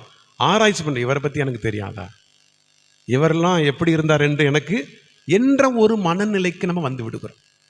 இங்கே சவுல் கூட ராஜாவாக இருக்கும் பொழுது இஸ்ரவேல் தேசத்தின் மக்கள் எல்லாம் தாவீதை கொண்டாட துவங்குகிறார்கள். இப்போ உடனே சவுல் என்ன செய்கிறாரு? தாவீதை கொலை செய்வதன் மூலமாக ராஜ்யபாரத்தை தக்க வைக்க நினைக்கிறார். உண்மையிலே சவுல் என்ன யோசிக்கணும்? ஏன் மக்கள் எல்லாம் தாவீதை கொண்டாடுறாங்க? என்னிடம் என்ன பிரச்சனை இருக்கிறது? இந்த இஸ்ரவேல் மக்கள் என்னை விரும்பணும், என்னை நேசிக்கணும் அப்படின்னா நான் என்ன செய்வேன்? அப்படி யோசிக்காமல் தாவீதை கொலை செய்வதன் மூலமாக தொடர்ந்து ராஜாவாக இருக்க வேண்டும் என்று அவர் விரும்புகிறார். இங்கே சாமுவேலுடைய எச்சரிக்கையை மீறி இந்த சவுல் தொடர்ந்து பாவ செயல்களில் ஈடுபடும் பொழுது ஆண்டவர் இந்த சவுலை என்ன செய்கிறார்? தண்டிக்கும்படியாக கர்த்தர் திட்டமிடுகிறார். இந்த தண்டனையிலிருந்து தப்பிப்பதற்குத்தான் சவுல் இப்போ என்ன செய்கிறாரு? ஒரு வேஷம் போடுறார். எப்படி வேஷம் போடுறாரு? தன்னை ராஜா என்று யாரும் அறிந்து கொள்ளக்கூடாதபடி ஒரு சாதாரண ஒரு குடிமகனை போல உதவிக்கு ஒரு சிலரை அழைத்து கொண்டு, சொல்லுங்க, குறி சொல்லுகிற ஒரு அம்மாவை தேடி போகிறார். குறி சொல்லுகிற அம்மா. இதில் பெரிய பிரச்சனை என்னன்னா, சவுல் ராஜாவாய் வந்த உடனே யார் தேசத்துட்டு விரட்டுறார் தெரியுமா? குறி சொல்லுகிறவர்கள். நிறைய நேரம் பாருங்க, சுயநலம் எப்படி வெளிப்படுகிறது பாருங்க. சுயநலம் எப்படி வெளிப்படுகிறது? யோனாவுடைய வாழ்க்கையில் அவர் கடலுக்குள்ளே மீனின் வயிற்றுக்குள்ளே இருக்கும் பொழுது புலம்பி அழுகிறார். ஆண்டவரே, கடலின் பாசிகளெல்லாம் என் கழுத்தை சுற்றி கொண்டது, என்னை நீங்கள் வெளியே கொண்டு வந்து விட்டீங்கன்னா நான் பொருத்தனை என்ன செய்வேன்? நிறைவேற்றுவேன். இவருடைய வேண்டுதலை ஆண்டவர் கேட்டால் யோனாக்கு மகிழ்ச்சி. நினிவே மக்களின் வேண்டுதலை கர்த்தர் கேட்டால் யோனாக்கு பிடிக்கல. அதான் செல்ஃபிஸ், சுயநலமா. இந்த சவுல் இஸ்ரவேல் தேசத்தை பரிசுத்தப்படுத்தும்படியாக இந்த குறி சொல்லுகிற, அஞ்சனம் பார்க்கிற எல்லாரையும் தேசத்துட்டு விரட்டினார். ஆனால் இப்பொழுது என்ன செய்கிறார்? அதே சவுல் வேஷம் மாறி அந்த பெண்ணை போய் சந்திக்கிறார். இந்த ரெண்டு பேருக்கு இடையில் நடைபெறுகிற கான்வர்சேஷன் நீங்கள் வீட்டில் போய் வாசித்து பாருங்க. ஸோ இன்ட்ரெஸ்டிங்க, ரொம்ப இன்ட்ரெஸ்டாக இருக்கு. நீங்கள் வாசித்து பாருங்க. அந்த அம்மா வந்திருப்பது சவுல் என்றே அவர்களுக்கு தெரியாது. அவங்க சொல்கிறாங்க, சவுல் ராஜாவை வந்த பின்னாடி இப்படிப்பட்டவர்களை தேசத்தை விட்டு விரட்டி விட்டார், உங்களுக்கு தெரியாதா அப்படின்னு கேட்குறாங்க. யார் கேட்குறா? அந்த அம்மா கேட்குறாங்க. ஏன்? சவுல் வேஷம் மாதிரி வந்திருக்கிறார், சாதாரண பெண்ணை போல. வேத ஆராய்ச்சியில் இந்த வார்த்தை எப்படி குறிப்பிடுறாங்க அப்படின்னா, இப்போ இந்த அம்மா அந்த வேலை செய்யலை. சவுல் தன்னுடைய பொலிட்டிக்கல் பவரை என்ன செய்கிறாரு? பயன்படுத்தி தான் இந்த அம்மாவை இந்த வேலையை செய்ய சொல்லியிருக்க கூடும் என்று வேத ஆராய்ச்சிகள் குறிப்பிடுகிறது. அப்போது நான் யோசித்து பார்த்தேன், உலகத்தின் பார்வையிலே குறி சொல்லுகிற ஒரு வேலையை செய்கிற ஒரு அம்மாவுக்கு ராஜாவை குறித்த பயம், தெய்வத்தை குறித்த பயம் இருக்கு. அல்லேலூயா. நான் பழனியில் போதனா இருக்கும் பொழுது அங்கே தைப்பூசம் என்ற பெரிய திருவிழா நடக்கும். நிறைய மக்கள் அங்கே நடந்து போவாங்க. செருப்பு இல்லாமல் பனியில் குளிரில் காலையில் நடந்து போவார்கள். எனக்கு ரொம்ப சேலஞ்சாக இருக்கும். நம்ம பார்வையில் அவர்கள் விக்கிரங்களை சொல்லுங்கள் வணங்குறாங்க, அப்படி தானே? நம்ம பார்வையில் அவங்க விக்கிரங்களை வணங்குறாங்க. எவ்வளோ பெரிய பக்தி தெரியுமா? செருப்பு இல்லாமல் நடந்து போகிறாங்க. நான் யோசித்து பார்த்தேன், நம்முடைய சபைகளில் அருகில் இருக்கிற ஆலயத்திற்கு நம்மால் நேரத்துக்கு என்ன செய்ய முடியல, வர முடியலைங்க. நிறைய நேரம் பைக்கில் வரும்போது அழுதுகிட்டே வருவேன், ஆண்டவர் இப்படிப்பட்ட ஒரு வைராக்கியம் எங்கள் சபைகளுக்குள்ள என்ன செய்யணும், வரணும். உண்மை தெய்வத்தை ஆராதிக்கிற ஜனங்களுக்குள்ள இப்படிப்பட்ட வைராக்கியம் வரணும் ஆண்டவரே. இல்லை, நிறைய சபைகளை நான் பார்க்கும்போது ரொம்ப கஷ்டமாக இருக்கும். இப்படி ஜனங்கள் செருப்பு போடாமல் குளிரில் மழையில் தங்கள் தெய்வத்தை வணங்குவதற்கு விரைவாய் ஓடுகிற வைராக்கியம் நமக்குள்ள அநேக நேரங்களில் இல்லை. இன்றைக்கு ஒரு தீர்மானம் செய்யுங்கள். ஒரு ஓய்வு நாள் ஆராதனை கூட நீங்கள் என்ன செய்யக்கூடாது சொல்லுங்கள், தவற விடக்கூடாது. வாரத்தில் அதிகபட்சமாக 2 மணி நேரம் தான் நமக்கு. அந்த 2 மணி நேரத்தை முழுமையாக நீங்கள் கர்த்தருக்கு கொடுப்பதற்கு நீங்கள் பிரயாசப்படுங்க. நம்ம போய் மிரட்டி சாமுவேலை எழும்பி வர சொல்லுகிறார். பிப்ளிக்கெல்லாம் இது ரொம்ப ஒரு கடினமான விஷயந்தான். சாமுவேலை திரும்பி எழும்புற வர வைப்பது, பேச வைப்பது என்பது இறையல் முறைப்படி அது சரியான ஒன்றில்லை. நம்ம அதுக்குள்ளே போக வேண்டாம். இப்போ சாமுவேல் எழும்பி வந்துட்டார். சாமுவேல் எழும்பி வந்து என் தூக்கத்தை கலைத்தது என்னன்னு கேட்குறார். சவுல் சொல்ல, நான் நெருக்கப்பட்டிருக்கிறேன், நான் நெருக்கப்பட்டிருக்கிறேன், ஒரு வழியும் இல்லை, பாதைகள்லாம் அடைக்கப்பட்டிருக்கிறது, பெலிஸ்தியர்கள் என்னை சுற்றி இருக்கிறாங்க. நிறைய பிரயாசப்படுவார். ஆசாரியன்ட்ட போய் நிற்பார். ஏதாவது வழி சொல்லுங்க, ஏதாவது வழி சொல்லுங்க, நான் என்ன செய்யறது, பெலிஸ்திய படை சுற்றி இருக்கிறது, நான் என்ன செய்யறது, ஏதாவது வழி சொல்லுங்க. ஒரு ஆலோசனையும் கிடைக்காது. ஆனால் சாமுவேல் வந்து சொல்றாரு, சத்துருக்கெல்லாம் என்ன சுற்றி நிற்கிறாங்க. சாமுவேல் சொல்லுவார், தேவனே உனக்கு சத்துரு. அல்லேலூயா. பெலிஸ்தியானா உனக்கு சத்துரு. இப்போ சத்துரு யார் உனக்கு? கர்த்தர் தான் உனக்கு சத்துருவாய் இருக்கிறார். கர்த்தரே உனக்கு எதிராய் நிற்கிறார். பைபிளில் ஒரே ஒரு காரியம் செஞ்சால் மட்டும்தான் ஆண்டவரே நமக்கு எதிராக நிற்பாருங்க. பெருமை உள்ளவனுக்கு கர்த்தர். பலி செலுத்த வேண்டிய வேலையெல்லாம் இங்கே சவுல் செய்ய துவங்கிட்டார். சாமுவேலெல்லாம் தூக்கி வீசியாச்சு. சாமுவேல் சொல்லுகிற எல்லா ஆலோசனையும் தூக்கி வீசிட்டார் சவுல்.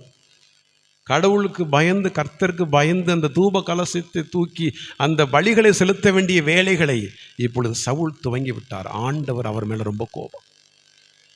இந்த பெலிஸ்தரிடமிருந்து வரக்கூடிய இந்த தண்டனையிலிருந்து தப்பிப்பதற்காகத்தான் இந்த வேஷம் போட்டு இந்த குறி சொல்லுகிற அம்மாவை தேடி வந்திருக்கிறார். நமக்கு தெரியும் அதற்கடுத்து என்ன நடந்துச்சு தெரியுமா?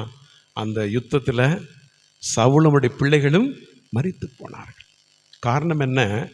ஒரு நாளும் நம்ம போடுகிற வேஷங்கள் கடவுளுடைய தண்டனையிலிருந்து தப்பிப்பதற்கு உதவி செய்யவே முடியாது. அவருடைய பாதத்தில் வந்து விழுவதை தவிர நமக்கு வேறு ஒரு வழியும் இல்லை. அந்த 38 வருடம் வியாதியோடு இருக்கிற அந்த பெதஸ்தா குளத்தில் இருக்கிற அந்த மனிதன் அவர் சொல்ல, ஆண்டவரே ஒருவரும் இல்லை, தண்ணீர் கலக்கப்படும் பொழுது என்னை குளத்திலே கொண்டு போய் விடுவதற்கு ஒருவரும் இல்லை. இதுதாங்க வழி. ஆண்டவரிடமிருந்து இரக்கம் பெறுவதற்கு ஒரே வழி என்ன தெரியுமா? எனக்கு யாருமே இல்லைன்னு சொல்லணும். அல்லேலூயா. எனக்கு ஒருவரும் இல்லை, எனக்கு யாரும் இல்லை.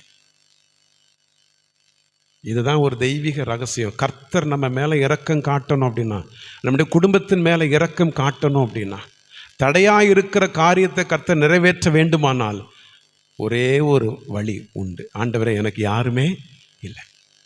உம்மை தவிர எனக்கு ஒரு வழியும் இல்லை. தண்ணீர் கலக்கப்படும் பொழுது என்னை குளத்திலே கொண்டு போய் விடுவதற்கு ஒருவரும் இல்லை. இந்த சவுல் கூட என்ன செய்யணும்? ஆண்டவரே என்னை எப்படியாவது காப்பாற்று, எனக்கு ஒரு வழியும் இல்லை. அன்பானவர்களே, நம்முடைய வேஷங்கள் ஒரு நாள் கலைந்து போகும். நம்முடைய வேஷங்கள் ஒரு நாள் கலைந்து போகும். ஒரு இன்ட்ரெஸ்டிங்கான கதை உண்டு. ஒரு ஊரில் ஒரு எஜமான் இருந்தார். நிறைய புறாக்கள் அவர் வளர்த்து கொண்டு வந்தார். புறாக்களை வளர்ப்பது, அதற்கு உணவு கொடுப்பது அவருக்கு பெரிய ஒரு மகிழ்ச்சி. ஒரு நாள் காலையில் எழுந்து புறாக்களுக்கு உணவு கொடுத்து கொண்டிருந்தார். புறாக்கள் எல்லாம் வந்து அமைதியாக தானியங்களை கொத்தி தின்று கொண்டிருக்கிறது. தூரத்திலிருந்து பறந்து வந்த ஒரு காகமும் புறாக்களோடு கூட சேர்ந்து தானியங்களை சாப்பிட ஆரம்பிக்கிறது. எஜமான் பார்க்கிறார், இது வேறு ஒரு நிறமாக இருக்கிறது. கூர்ந்து கவனிக்கிறார், யார் இருக்கிறார்? காகம் புறாக்களோடு கூட சேர்ந்து தானியத்தை கொத்தி கொண்டிருக்கிறார். இப்பொழுது எஜமான் வேகமாக கம்பை எடுத்து அந்த காகத்தை விரட்டி விடுகிறார். காகம் போய் யோசிக்கிறது, என்ன செய்யலாம்? இந்த புறாக்கள் ஒரு வேலையும் செய்யாமல் நல்ல உணவு சாப்பிடுகிறது, நான் என்ன செய்யலாம் என்று யோசித்தது. போய் சாம்பல் மணல்லாம் போய் புரண்டு எழுந்து புறாக்களின் நிறத்திற்கு தன்னை கொஞ்சமாக மாற்றிக்கொண்டார். இப்போ புறாக்களோடு கூட சேர்ந்து தினந்தோறும் நல்ல உணவு சாப்பிடுகிறது. எந்த கவலையும் எந்த பிரச்சனையும் இல்லை. ஒரு நாள் வந்தது, அந்த எஜமானுடைய வீட்டில் நிறைய எலிகள் எல்லாம் தொந்தரவு பண்ணதுனால ஒரு எலிப்புரியை வைத்து அந்த பிடிபட்ட எலியை கம்பிலே மாட்டி வெளியே தூக்கி வீசுவதற்காக எடுத்துக்கொண்டு வருகிறார். ஒரு கையிலே இந்த செத்துப்போன எலியை பிடித்திருக்கிறார், ஒரு கையில் உணவு கொடுத்து கொண்டிருக்கிறார். செத்துப்போன எலியை பார்த்த உடனே காகத்திற்கு பயங்கரமான ஒரு மகிழ்ச்சி. நாக்கில் எச்சி ஊற ஆரம்பித்தது. இந்த எஜமான் வேற வைத்து கொண்டே இருக்கிறார், எப்பொழுது தூக்கி வீசுவார் என்று காத்து கொண்டே இருந்தார். ரொம்ப நேரம் பார்த்தது, காகம் பொறுமை இழந்தது. வேகமாக அங்கிருந்து பறந்து வந்து இந்த எலியை கொத்த முயற்சி பண்ணுகிறது. எஜமான் சுதாரித்து கொண்டார். ஆகா, புறாக்கள் செத்துப்போன பிரேதங்களை சாப்பிடுவதில்லையே, இது யார்? கூர்ந்து கவனிக்கிறார், புறாவின் நிறத்திலே காகம் இருக்கிறது. ஒரே அடியாக அடித்து விரட்டி விடுகிறார். அன்பானவர்களே, நம்முடைய வேஷங்கள் ஒரு நாள் கலைந்து போகும். ஒரு பாடலை பாடிட்டு நம்ம கடைசி குறிப்புக்கு நம்ம வந்துடலாம்.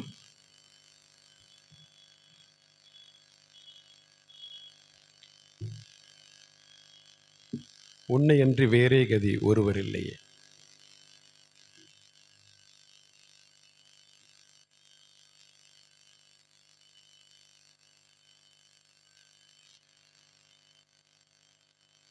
முன்னூற்று 90வது பாடல்.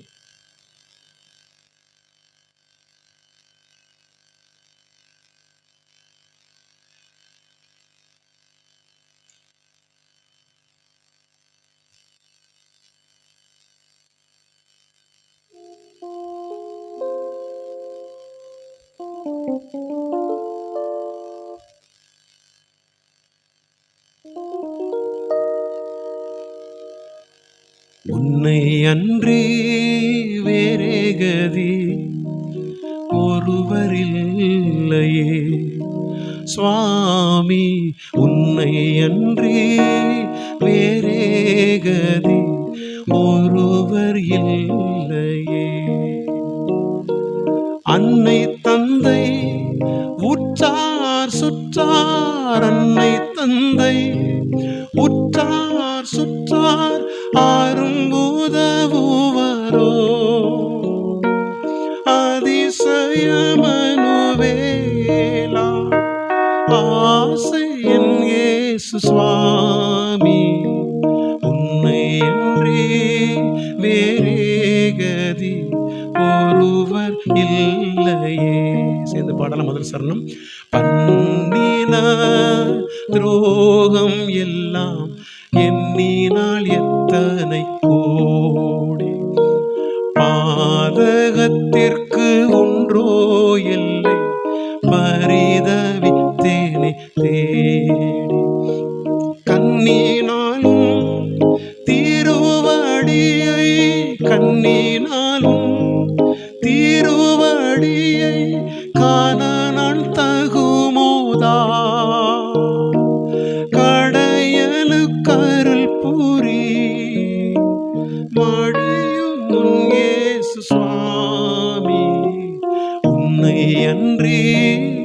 வேறே கதி ஒருவர் இல்லையே.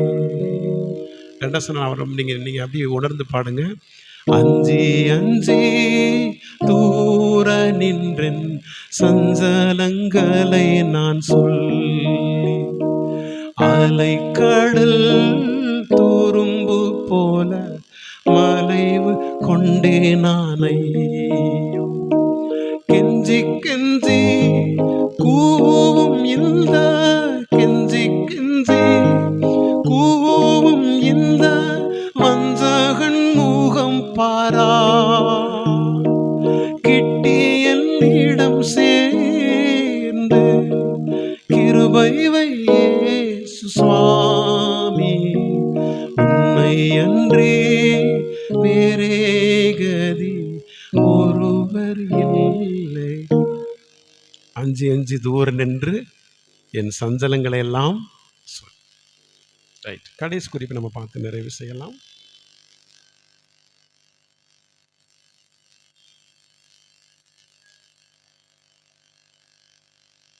ஒன்று ராஜாக்களின் புஸ்தகம் 14ஆம் அதிகாரத்தின் 1ஆம் வசனம். 1 ராஜாக்கள் 14ஆம் அதிகாரம் 1ஆம் வசனம். யெரொபெயாம் என்னும் பெயர் கொண்ட ஒரு அரசன் இருக்கிறார். இந்த யெரொபெயாமும் அவருடைய மனைவியும் அந்த தேசத்திலே வசிக்கிறார்கள்.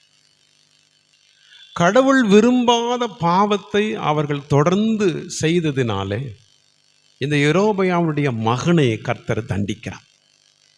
அவருடைய மகன் இப்பொழுது சுகவீனமாக படுத்திருக்கிறார். என்ன செய்வது என்று 2 பேரும் யோசிக்கிறார்கள். பைபிளில் நிறைய இந்த மாதிரி கேரக்டர் இருக்கிறாங்க. கணவன் மனைவியும் சேர்ந்தே திட்டமிட்டு தவறு செய்வது. யாரோ ஒரு கேரக்டர் சொல்லுங்க பார்க்கலாம். அனனியா சப்பிரால், சூப்பர். 2 பேரும் சேர்ந்து யோசிக்கிறார்கள். யோசித்து ஒரு முடிவுக்கு வருகிறாங்க. என்ன முடிவு? பக்கத்து தேசத்திலே அகியா என்னும் பெயர் கொண்ட ஒரு தீர்க்கதரிசி இருக்கிறார். ஆண்டவருடைய வார்த்தையை பெற்று ஜனங்களுக்கு சொல்லுகிற தீர்க்கதரிசி. 2 பேரும் திட்டமிட்டாங்க. அப்போ யெரொபெயாம் சொன்னார் மனைவியை பார்த்து, நீ ராஜ ஸ்திரீனுடைய ஆடை அலங்காரத்தை கலைந்து ஏழை பெண்ணை போல நீ என்ன செய், உன்னை மாற்றிக்கொள். ஏழை பெண்ணை போல உன்னை மாற்றிக்கொள். மாற்றிக்கொண்டு மிகவும் வேதனைப்படுகிற ஏழை பெண்ணை போல நீ நேர யாரை போய் சந்திக்கணும்? அகியா தீர்க்கதரிசிட்ட போய் சந்திக்கணும். ஐயா, என் பிள்ளை ரொம்ப கஷ்டப்படுறான், நாங்கள் ரொம்ப பரம ஏழை கஷ்டப்படுற குடும்பம், என் பிள்ளைக்கு எப்படியாவது நல்ல சுகத்தை கடவுள் தரணும்னு சொல்லி நீங்கள் வேண்டுதல் செய்ய வேண்டும் என்று திட்டமிட்டு இந்த யெரொபெயாமுடைய மனைவி இங்கேருந்து புறப்படுறாங்க. அந்த முதல் வசனம் சொல்லுகிற அவர்கள் வேஷம் போட்டுக்கொண்டு, நிறைய நேரம் நீங்கள் யோசித்து பாருங்கள், சாதாரணமாக இருக்கிறவங்க உடனே ஒரு பணக்காரரை போல தங்களை மாற்றிக்கொள்ளலாம். ஒரு டாம்பிகமாக நல்ல உடை அணிந்து நாங்கள் பணக்காரர்களாய் வாழ்ந்த ஒருவர் சொல்லுங்க, சாதாரணமாய் மாறுவது என்பது கடினமான ஒரு, அவங்க ஏற்றுக்கொள்ளவே முடியாது. எப்படி என்று சொல்லி, ஐயோ நான் இப்படி இருந்தேனே, இப்படி வாழ்ந்தேனே, இப்படி சாதாரணமாக இருக்கிறேன் என்று நிறைய நேரம் நம்ம யோசிப்போம். இப்பொழுது யெரொபெயாமுடைய மனைவி சாதாரண ஏழை பெண்ணை போல போகிறாங்க. எங்கே போகிறாங்க? அகியா தீர்க்கதரிசியின் வீட்டுக்கு போகிறாங்க. ஒரு ராஜஸ்திரீ என்பதை மறைத்து ஏழை பெண்ணை போல வேஷம் விட்டு அங்கே போகிறாங்க. அங்கே பெரிய ட்விஸ்டே காத்திருக்கு அந்த அம்மாவுக்கு. அங்கே போய் அகியா தீர்க்கதரிசியினுடைய வீட்டின் வாசல்ல இந்த அம்மாவுடைய கால் பட்டுச்சு. இந்த அம்மா ஏற்கனவே ஒரு ராஜாவின் மனைவி என்று யாரும் அறிந்து கொள்ளக்கூடாதபடி சாதாரண பெண்ணை போல, ஏழை பெண்ணை போல வேஷம் போட்டு போகிறாங்க.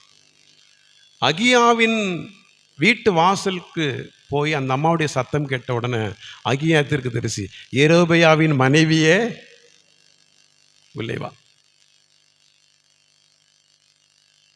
இவ்வளவு பெரிய வேஷம் ஒரே வினாடியிலே சொல்லுங்க கலைந்து போனது. இவ்வளவு பெரிய வேஷம் ஒரே வினாடியிலே சொல்லுங்க கலைந்து போனது. இந்த உலகத்தில் பாடுகள் உண்டு, துன்பங்கள் இருந்து ஒரு அழகான கதையை சொல்லி நான் முடிக்க போகிறேன். ஆபிரகாம் சாராளை குறித்த ஒரு வரலாற்று நூலை நான் சமீபத்தில் என்ன படித்து கொண்டேன். நீங்களும் வீட்டில் போய் அது தொடர்பான ஆராய்ச்சியில் நீங்கள் ஈடுபடலாம்.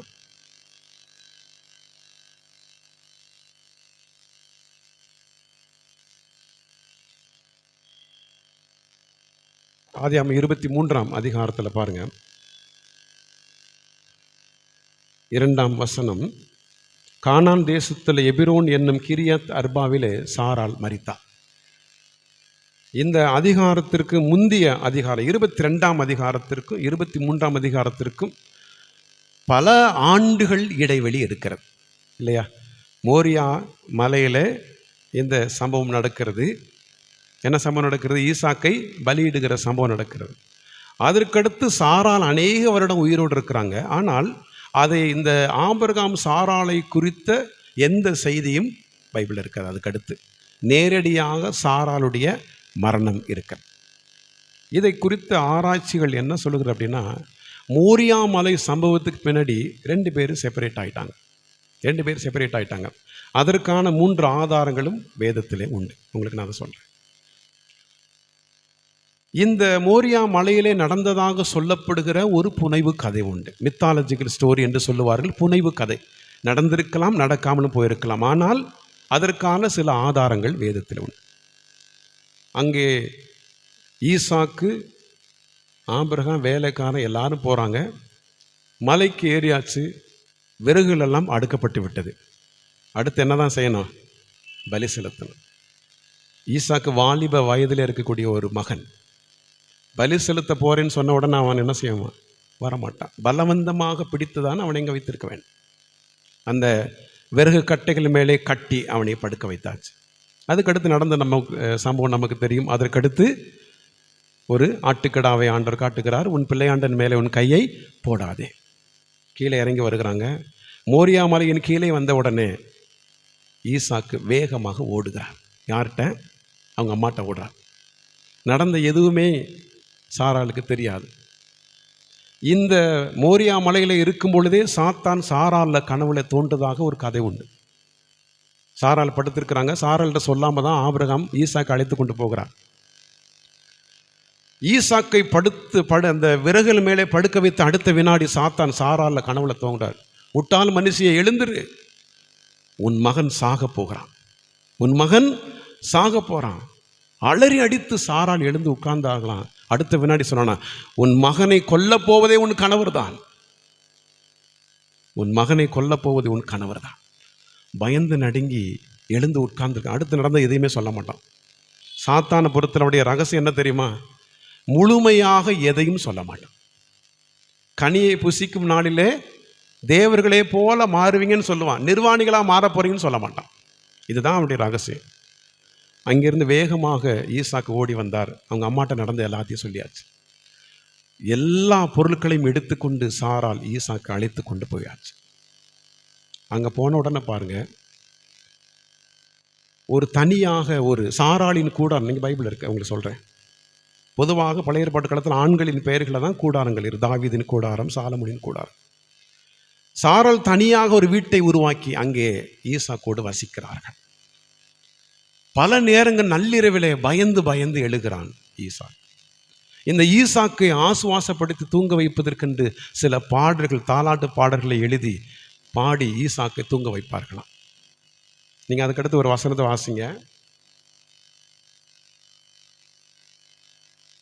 24ஆம் அதிகாரம், ஆதியாகமம் 24:67 பாருங்க. அப்பொழுது ஆதியாகமம் 24:67, அப்பொழுது ஈசாக்கு ரெபேக்காளை தன் தாய் சாராளுடைய கூடாரத்திற்கு அழைத்து கொண்டு போனார். ஆபிரகாம் வீட்டுக்கு கிடையாது. எங்கே கூட்டிட்டு போறாங்க? சாராளுடைய வீட்டுக்கு தான் அழைத்து கொண்டு போகிறார். அதுக்கடுத்து சாராளுடைய மரணம் தான் அங்கே சொல்லப்பட்டிருக்கு. நான் யோசித்து பார்த்தேன், இந்த ஆபிரகாமுடைய நிலைமையை பாருங்க. ஆண்டவருடைய வார்த்தைக்கு கீழ்ப்படிய வேண்டும் என்பதற்காக மகிழ்ச்சியான ஒரு வாழ்க்கையை சொல்லுங்க இழந்து போனார் ஆபிரகாம். அல்லேலூயா! எப்படிப்பட்ட கீழ்ப்படிதல் பாருங்க. இதுதாங்க கீழ்ப்படிதல். கர்த்தருடைய வார்த்தையை காட்டிலும் மேலான ஒன்று எனக்கு இல்லை. அதனால தான் கர்த்தர் வாசம் பண்ணுகிற அந்த பரலோக ராஜ்யத்தில் ஆபிரகாமின் மடி என்ற ஒன்று இருக்கிறது. இந்த உலகத்தில் வேதனைப்படுகிறவங்க, லாசருக்கள், உணவில்லாமல் தவிக்கிறவங்க, அவமானப்படுத்தப்படுகிறவங்க, கவலையோடு கண்ணீரோடு இருக்கிறவங்க, இவர்கள் எல்லாம் இளைப்பாறுகிற ஒரு இடம் என்னது? ஆபிரகாமின் மடி. எலியாவுக்கோ எலிசாவுக்கோ யோபுக்கோ இல்லாத அந்த இடம் ஆபிரகாமுக்கு கர்த்தர் கொடுத்தார். காரணம் என்ன? எல்லாவற்றையும் கர்த்தருக்காக இழந்து போனார். அல்லேலூயா. இதுதாங்க கீழ்ப்படிதல். எந்த வேஷம் போட்டு தப்பிக்க வேண்டும் என்று ஆபிரகாம் நினைக்கவில்லை. எதையும் சொல்லி தப்பிக்கலாம் என்று நினைக்கல. ஆபிரகாம், நான் சொல்லுகிற இடத்திற்கு நீ கூட்டிட்டு போன ஜனத்தாரை விட்டுட்டு நீ போனா போயிடுவார் ஆபிரகாம். இன்றைக்கு ஆபிரகாமை குறித்து ஏன் பேசுகிறோம்?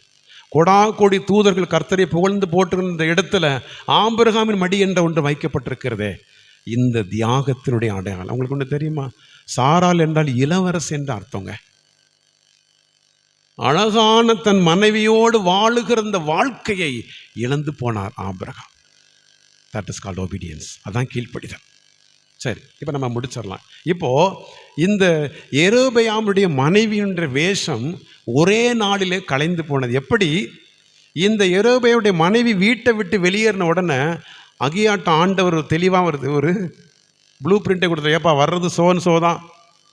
ஆனால் வீட்டுக்கு வரும்போது அவங்க ஒன்று எப்படி வெளிப்படுத்துவாங்க? ஏழை பெண்ணை போல காட்டுவாங்க. நீ மயங்கிறாதப்பா, நான் சொல்கிறத அப்படியே என்ன சொல்லு, அவ்வளோதான். அந்த அம்மா திரும்ப வருவாங்க. அவருடைய மகன் மரித்து போவான். அழுகுரல் சத்தம் கேட்கும். அன்பானவர்களே, வேஷங்கள் ஒரு நாள் நமக்கு வேண்டாம். இந்த உலகத்தின் வேஷங்கள் ஒரு நாள் கலைந்து போகும். வேதம் சொல்லுகிறது, வேஷமாகவே மனிதன் திரிகிறான், விருதாவாகவே சஞ்சலப்படுகிறான், ஆஸ்தியை சேர்க்கிறான், யார் அதை வாரிக்கொள்ளுவான் என்பதை அறியாதிருக்கிறான். கண்களை மூடி நாம் ஜெபிப்போம். கண்களை மூடி ஜெபிப்போம். நாம் கேட்ட செய்தியை நம்முடைய மனதிலே நாம் கொண்டு வருவோம்.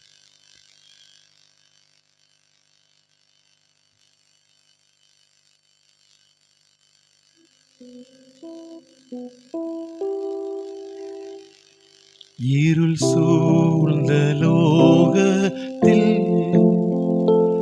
இமை பொழுதும் தூங்காமல்,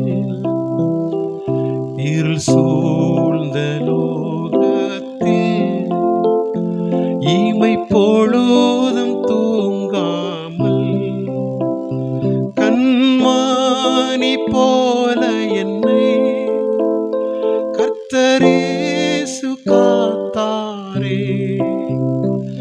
கானங்களால் நிறைந்து காலமெல்லாம் பாடுவே, கானங்களால் நிறைந்து காலமெல்லாம் பாடுவே. அஞ்சிடே அஞ்சிடே, என் இயேசு என்னோடு இருப்பதா. நான் அஞ்சே என் இயேசு என்னோடு இருப்பதா. மரண பள்ளத்தாக்கில் நான் நடந்த வேளைகளில், மரண பள்ளத்தாக்கில் நான் நடந்த வேளைகளில், என்னோடிருந்து தேற்றினார் தம் கோலினார். கர்த்தரே என்னோடிருந்து தேற்றினார் தம் கோலினார். பாத்திரம் நிரம்பி வழிய ஆவியால் அபிஷேகித்தார். பாத்திரம் நிரம்பி வழிய ஆவியால் அபிஷேகித்தார். அஞ்சிடே அஞ்சிடே, என் இயேசு என்னோடு இருப்பதா. நான் அஞ்சே என் இயேசு என்னோடு இருப்பார். அன்பு நிறைந்த ஆண்டவரே, இந்த இரவு நேரத்தில் எங்களோடு கூட இடைப்பட்டதற்காக ஸ்தோத்திரம். உம்முடைய வார்த்தையின் மகத்துவங்களை அறிந்து கொள்ளும்படி என் கண்களை திறந்தருளும் என்று சங்கீதக்காரன் சொன்னதை போல உம்முடைய வார்த்தையின் மூலமாக எங்களோடு கூட பேசினதற்காக ஸ்தோத்திரம். இந்த உலகத்தின் வேஷங்கள் எங்களுக்கு வேண்டாம் சுவாமி. இந்த உலகத்தின் வேஷங்கள் ஒரு நாள் ஆண்டவரே மறைந்து போகும் சுவாமி. சாத்தானும் ஒளியின் தூதனுடைய வேஷத்தை தரித்திருக்கிறான் என்று வேதம் சொல்லுகிறது. நாங்கள் மற்றவர்களுக்காக வேஷம் போடுகிற அனுபவங்கள், ஆண்டவரே, இவைகளை நாங்கள் களைந்து போட எங்களுக்கு உதவி செய்யுங்க சுவாமி. அத்திமரம் கனிகள் நிறைய இருப்பதை போல ஒரு வேஷம், எருசலேம் மக்கள் பரிசுத்தமாய் இருப்பதை போல பக்தியின் வேஷம். ஆண்டவரே, இந்த நாளில் எங்களை தாழ்த்தி ஒப்பு கொடுக்கிறோம். வேஷம் போடுகிற அனுபவங்களை இந்த நாளில் நாங்கள் தூக்கி எறிந்து விடுகிறோம் சுவாமி. ஆண்டவரே, நீர் எல்லாவற்றையும் பார்க்கிறீர். நான் வானத்திற்கு ஏறினாரும் நீர் அங்கேயும் இருக்கிறீர். நான் பாதாளத்திலே படுக்கை போட்டாலும் அங்கேயும் இருக்கிறேன். விடியற் காலத்து சட்டைகளை எடுத்துக்கொண்டு சமுத்திரத்தின் கடையாந்தரங்களிலே போய் தங்கினாலும் உமது வலதுகரம் பிடிக்கும் என்று வேதம் சொல்லுகிறது. இந்த நாளிலே தீர்க்கமான ஒரு முடிவு எடுக்கிறோம் சுவாமி. இனிமேலும் இந்த வேஷங்கள் வேண்டாம். இனிமேலும் தண்டனையிலிருந்து தப்பிப்பதற்கு இந்த வேஷங்கள் வேண்டாம். நாங்கள் கேட்ட செய்தியை போல ஆண்டவரே, கர்த்தருடைய தண்டனையிலிருந்து தப்பிப்பதற்கு இந்த வேஷங்கள் ஒரு நாளும் உதவி செய்யாது. வேஷங்கள் அணிந்து நாங்கள் பெறுகிற ஆசீர்வாதம் நிலையாய் இருக்காது என்று எங்களோடு கூட பேசியிருக்கிறேன். நாங்கள் தீர்மானம் எடுக்க கிருபை தாங்க. குறைகள் எல்லாவற்றையும் உடைய கருத்தில் கொடுக்கிறோம். இயேசு ரட்சகர் ஜெபிக்கிறோம். ஜெபம் கேளு நல்ல பிதாவே. ஆமென்.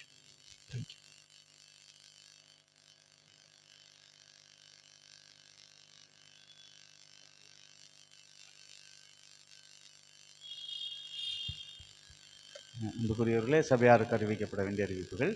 இந்த கூட்ட நிறைவிலே தேநீர் ஐக்கியம் உண்டு. பங்கு பெற்று செல்ல உங்களை அன்போடு கேட்டுக்கொள்கிறேன். நாளை தினமும் இந்த பரிசுத்த வார திருநாட்களில் 2ஆம் நாள் கூடுகை மாலை 6:30 மணி அளவில் நடைபெறும். நம் மத்தியிலே நாம் அருள் திரு பெஞ்சமின் பிராங்க்லின் ஐயா அவர்கள் நாளைய தினமும் மாலை நேரத்திலே ஆண்டவருடைய 2ஆம் நாள் செயல்பாடுகள் எவ்விதமானது என்பதை குறித்து நம்மோடு கூட பகிர்ந்து கொள்ள இருக்கிறார்கள். இந்த நாளிலும் நம்ம மத்தியிலே வந்து கர்த்தருடைய வார்த்தையை பகிர்ந்து கொண்ட அருமை ஐயாவுக்கு நம்முடைய திருச்சபையின் சார்பாக நன்றிகளை தெரிவித்துக் கொள்கிறோம். அவருடைய குடும்பத்தாருக்காக, அவருடைய ஊழியங்களுக்காக நீங்கள் உங்கள் தனி ஜபங்களிலும் குடும்ப ஜபங்களிலும் ஜெபிக்க அன்போடு கேட்டுக்கொள்கின்றேன். அதே போன்று நாளை தினம் இந்த வருடத்தின் நிதி ஆண்டின் நிறைவு நாள் என்பதனால் 31ஆம் தேதிக்குள் நீங்கள் 5 மணி வரை நீங்கள் உங்களுடைய ஏதேனும் சந்தா பாக்கி அல்லது ஏல பாக்கிகள் இருந்தால் நீங்கள் செலுத்தி முடிக்க உங்களை அன்போடு மீண்டுமாய் நினைவுபடுத்துகின்றேன். அதே போன்று வேலூர் மருத்துவ படிப்புக்காக விண்ணப்பிக்க நினைக்கின்ற பிள்ளைகள் இருப்பீர்கள் என்றால் நீங்கள் அதனுடைய பரிந்துரை படிவம் கொடுத்து நிறைவு செய்வதற்கு கடைசி நாள் 6ஆம் தேதி என்பதையும் நான் நினைவுபடுத்துகின்றேன். பசுமலை திருச்சபையின் வழியாய் நடைபெற்று வருகின்ற லவ் டிவைன் தெய்வீக அன்பின் திருக்காட்சி ஒளி நாடக வடிவிலே அதை ஊழியமாக செய்து வருகின்றார்கள்.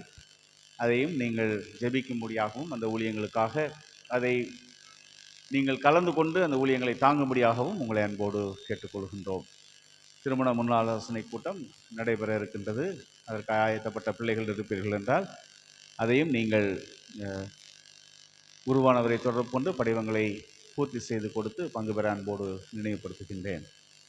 அதே போன்று வருகின்ற 1ஆம் தேதி அதிகாலை 6 மணி அளவிலே நம்முடைய திருச்சபையிலே மாதத்தின் முதல் நாள் என்பதனால் விசுவாச வார்த்தை ஆராதனை, அது திருவிருந்து ஆராதனையாக நடைபெறும். சபையார் பங்கு பெற அன்போடு கேட்டுக்கொள்கின்றேன். 1ஆம் தேதி மாலையும் நம்முடைய ஆலயத்திலே மாலை நேர உயிர்மீட்சி கூட்டம் நடைபெறும் என்பதையும் அன்போடு தெரிவித்துக் கொள்கின்றேன்.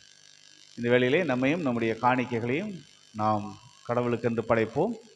ஐயா அவர்கள் நம்மை ஒரு கீர்த்தனை பாடல் வழியாக வழிநடத்தி நம்மை காணிக்கைகளை நாம் கர்த்தரிடத்திலே நாம் ஒப்படைப்போம்.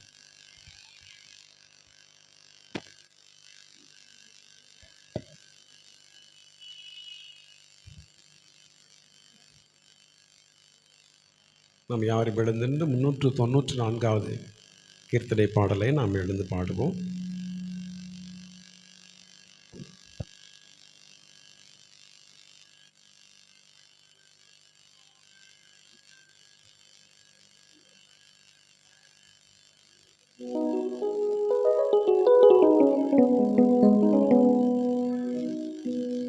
அருளே பொருளே ஆரணமே அல்லும் பகலும் துணை நீயே.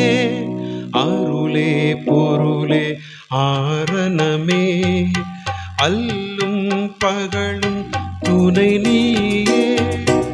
இருள் சேர்ந்திடும் இவ்வேளையிலே இன்னல் ஒன்றும் தொடராமல் மருண்டு லஞ்ச தொழிலில் செல்லாமல் கருணாகரலே என்னை காக்க களரும் துதி உமக்கொரு கோடி ஸ்தோத்திரம் சுவாமி ஒரு கோடி ஸ்தோத்திரம் சுவாமி ஒரு கோடி ஸ்தோத்திரம் சுவாமி ஒரு கோடி ஸ்தோத்திரம் சுவாமி ஒரு கோடி சென்ற நாட்கள் அனைத்தினிலும் சிறியேன் தனக்கு செய்து வந்த சென்ற நாட்கள் அனைத்தினிலும் சிறியேன் தனக்கு செய்து வந்த நன்றாம் நன்மைகள் அனைத்திற்கும் நவிலர் கரிய தயைகளுக்கும் என்றும் மறிய வரங்களுக்கும் ஏழை அடியே மிக தாழ்ந்து கன்று நிலைத்து கதறுதல் போல் களரும் துதி உமக்கொரு கோடி ஸ்தோத்திரம் சுவாமி ஒரு கோடி ஸ்தோத்திரம் சுவாமி ஒரு கோடி ஸ்தோத்திரம் சுவாமி ஒரு கோடி ஸ்தோத்திரம் சுவாமி ஒரு கோடி. கடைசியில் பாடவும். பக்தி அதனால் உனை பாடி பணிந்தே என்றும் வாழ்ந்திருக்க. மறுபடியும் பக்தி அதனால் உமை பாடி பணிந்தே வாழ்ந்திருக்க. நத்தும் இரவு முழுதனைத்தும் நாதா என்னை காத்தருளி முக்தி என்னும் மோட்ச நிலை முடிவில் அடியே பக்தி அலறி பரவசமா கலரும் துதி உன் ஒரு கோடி ஸ்தோத்திரம் சுவாமி ஒரு கோடி ஸ்தோத்திரம் சுவாமி ஒரு கோடி ஸ்தோத்திரம் சுவாமி ஒரு கோடி ஸ்தோத்திரம் சுவாமி ஒரு கோடி.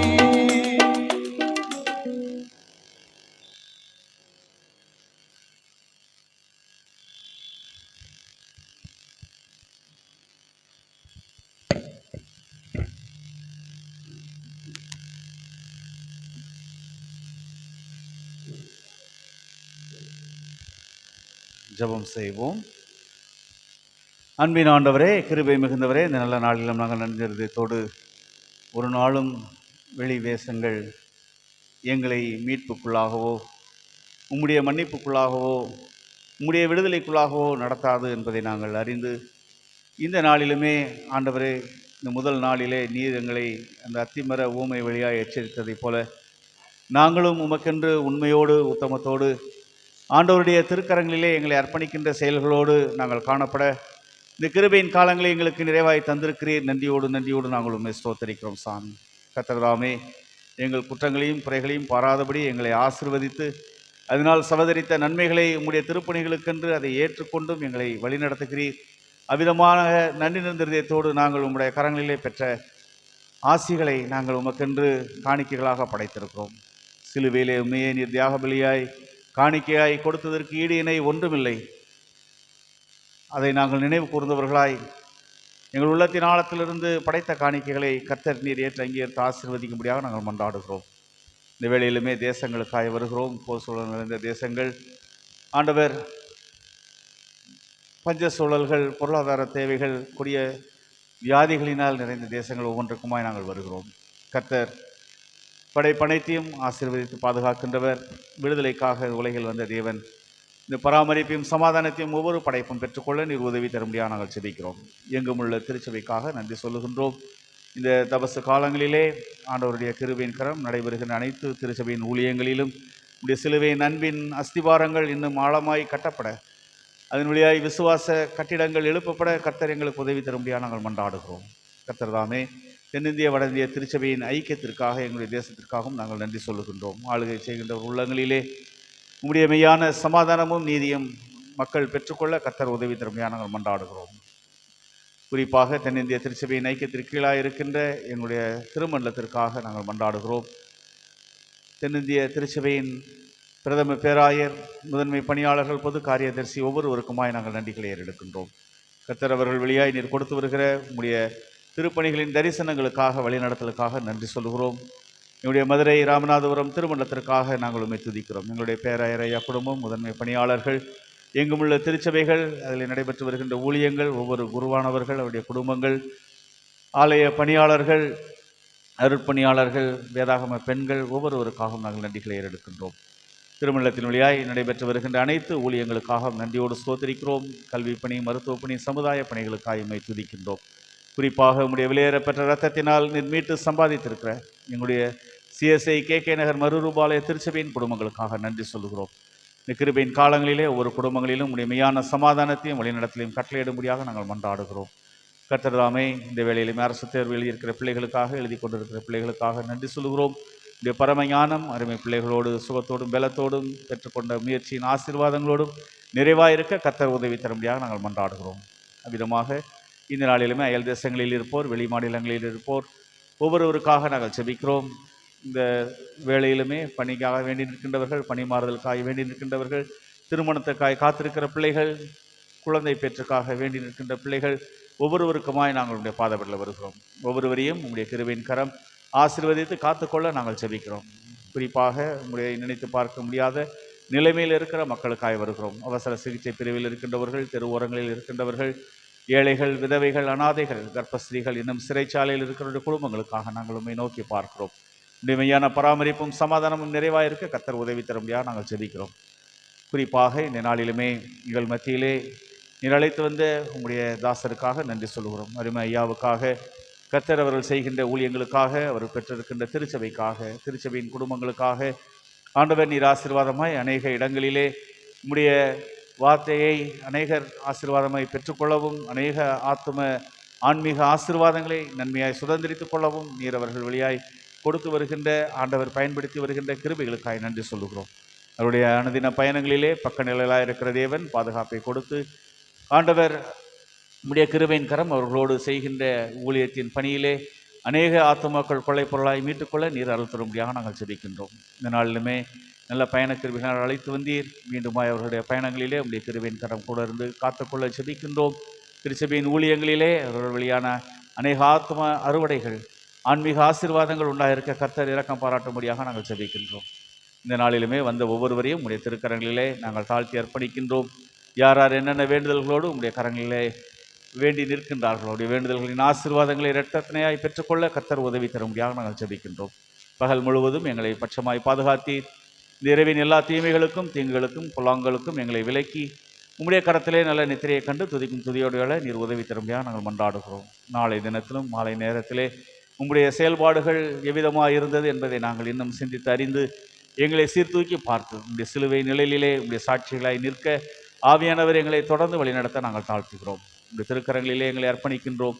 என்று மாறாத உம்முடைய அன்பு வளமுள்ள வழி நடத்துதல் எங்களோடு இருக்க கர்த்தர் உதவி செய்வீராக. இறைமகன் இயேசு கிறிஸ்து வழியாக வேண்டுகிறோம் எங்கள் அன்பின் கடவுளே, ஆமென். பரமண்டலங்களில் இருக்கிற எங்கள் பிதாவே, உம்முடைய நாமம் பரிசுத்தப்படுவதாக, உம்முடைய ராஜ்யம் வருவதாக, உம்முடைய சித்தம் பரமண்டலங்களே செய்யப்படுகிறது போல பூமியிலேயும் செய்யப்படுவதாக. உள்ள ஆகாரத்தை இன்று எங்களுக்கு தாரும். எங்களுக்கு விரோதமாய் குற்றம் செய்கிறவர்களுக்கு நாங்கள் மன்னிக்கிறது போல எங்கள் குற்றங்களே எங்களுக்கு மன்னியும். எங்களை சோதனைக்குள் பிரவேசிக்க பண்ணாமல் தீமையினின்று எங்களை ரட்சித்துக் கொள்ளும். ராஜ்யமும் வல்லமையும் மகிமையும் என்றென்றைக்கும் உம்முடையவைகளே, ஆமென். நம்முடைய ஆண்டவரும் இரட்சகருமாகிய இயேசு கிறிஸ்துடைய கிருபை, பிதாவாகிய தேவனுடைய அன்பு, தூய ஆவியானவருடைய வழி நடத்துதல், பராமரிப்பு, பாதுகாப்பு, ஆசீர்வாதம் நம் அனைவரோடும் திருச்சபையின் குடும்பங்களோடும் இப்பொழுதும் எப்பொழுதுமான சதா காலங்களிலும் நிலைத்திருப்பதாக. ஆமென்.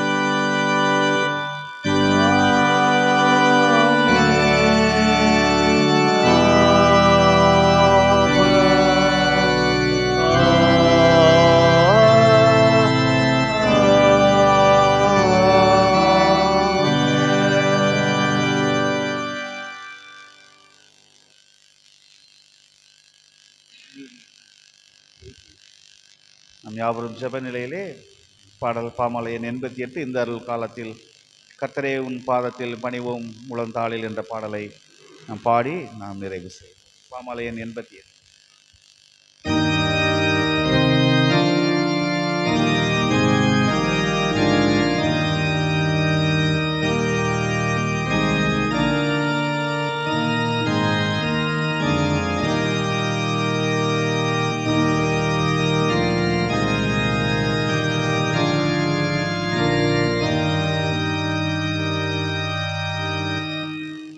இந்த அருள் காலத்தில் கர்த்தரே உம் பாதத்தில் பணிவோம் முழந்தாளில்.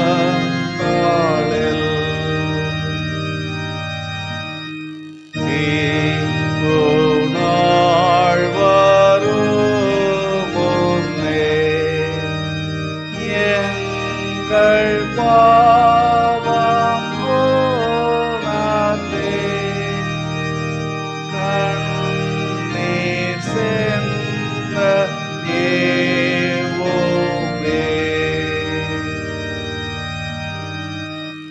மோட்ச வாசல் இயேசுவே,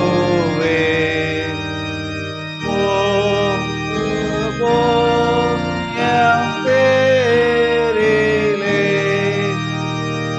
தூய ஆவி ஊற்றுமே.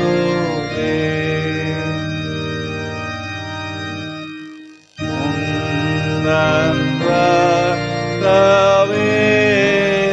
இரத்தவேர்வாயால் செய்த மன்றாட்டினால்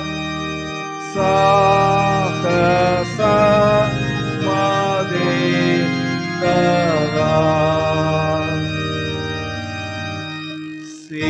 சீயோன் நற்காய் கண்ணீர் விட்டதாலும் தேவரே எங்கள் மேல் இரங்குமே.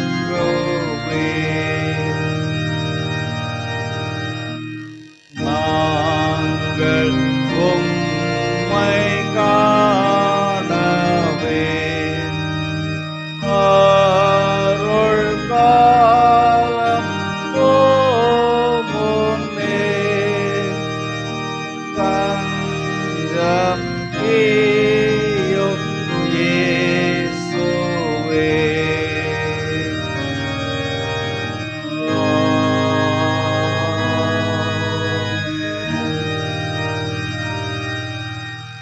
சங்கீதக்காரனோடு சேர்ந்து நாம் ஆண்டவரை ஸ்தோத்திரிப்போம். நாத்துமாவே கர்த்தரை ஸ்தோத்திரி, என் முழு உள்ளமே அவருடைய பரிசுத்த நாமத்தை ஸ்தோத்திரி. நாத்துமாவே கர்த்தரை ஸ்தோத்திரி, கர்த்தர் செய்த சகல உபகாரங்களையும் மறவாய். கர்த்தர் உங்களோடு இருப்பாராக. தேவ சமாதானத்தோடே போக கடவும்.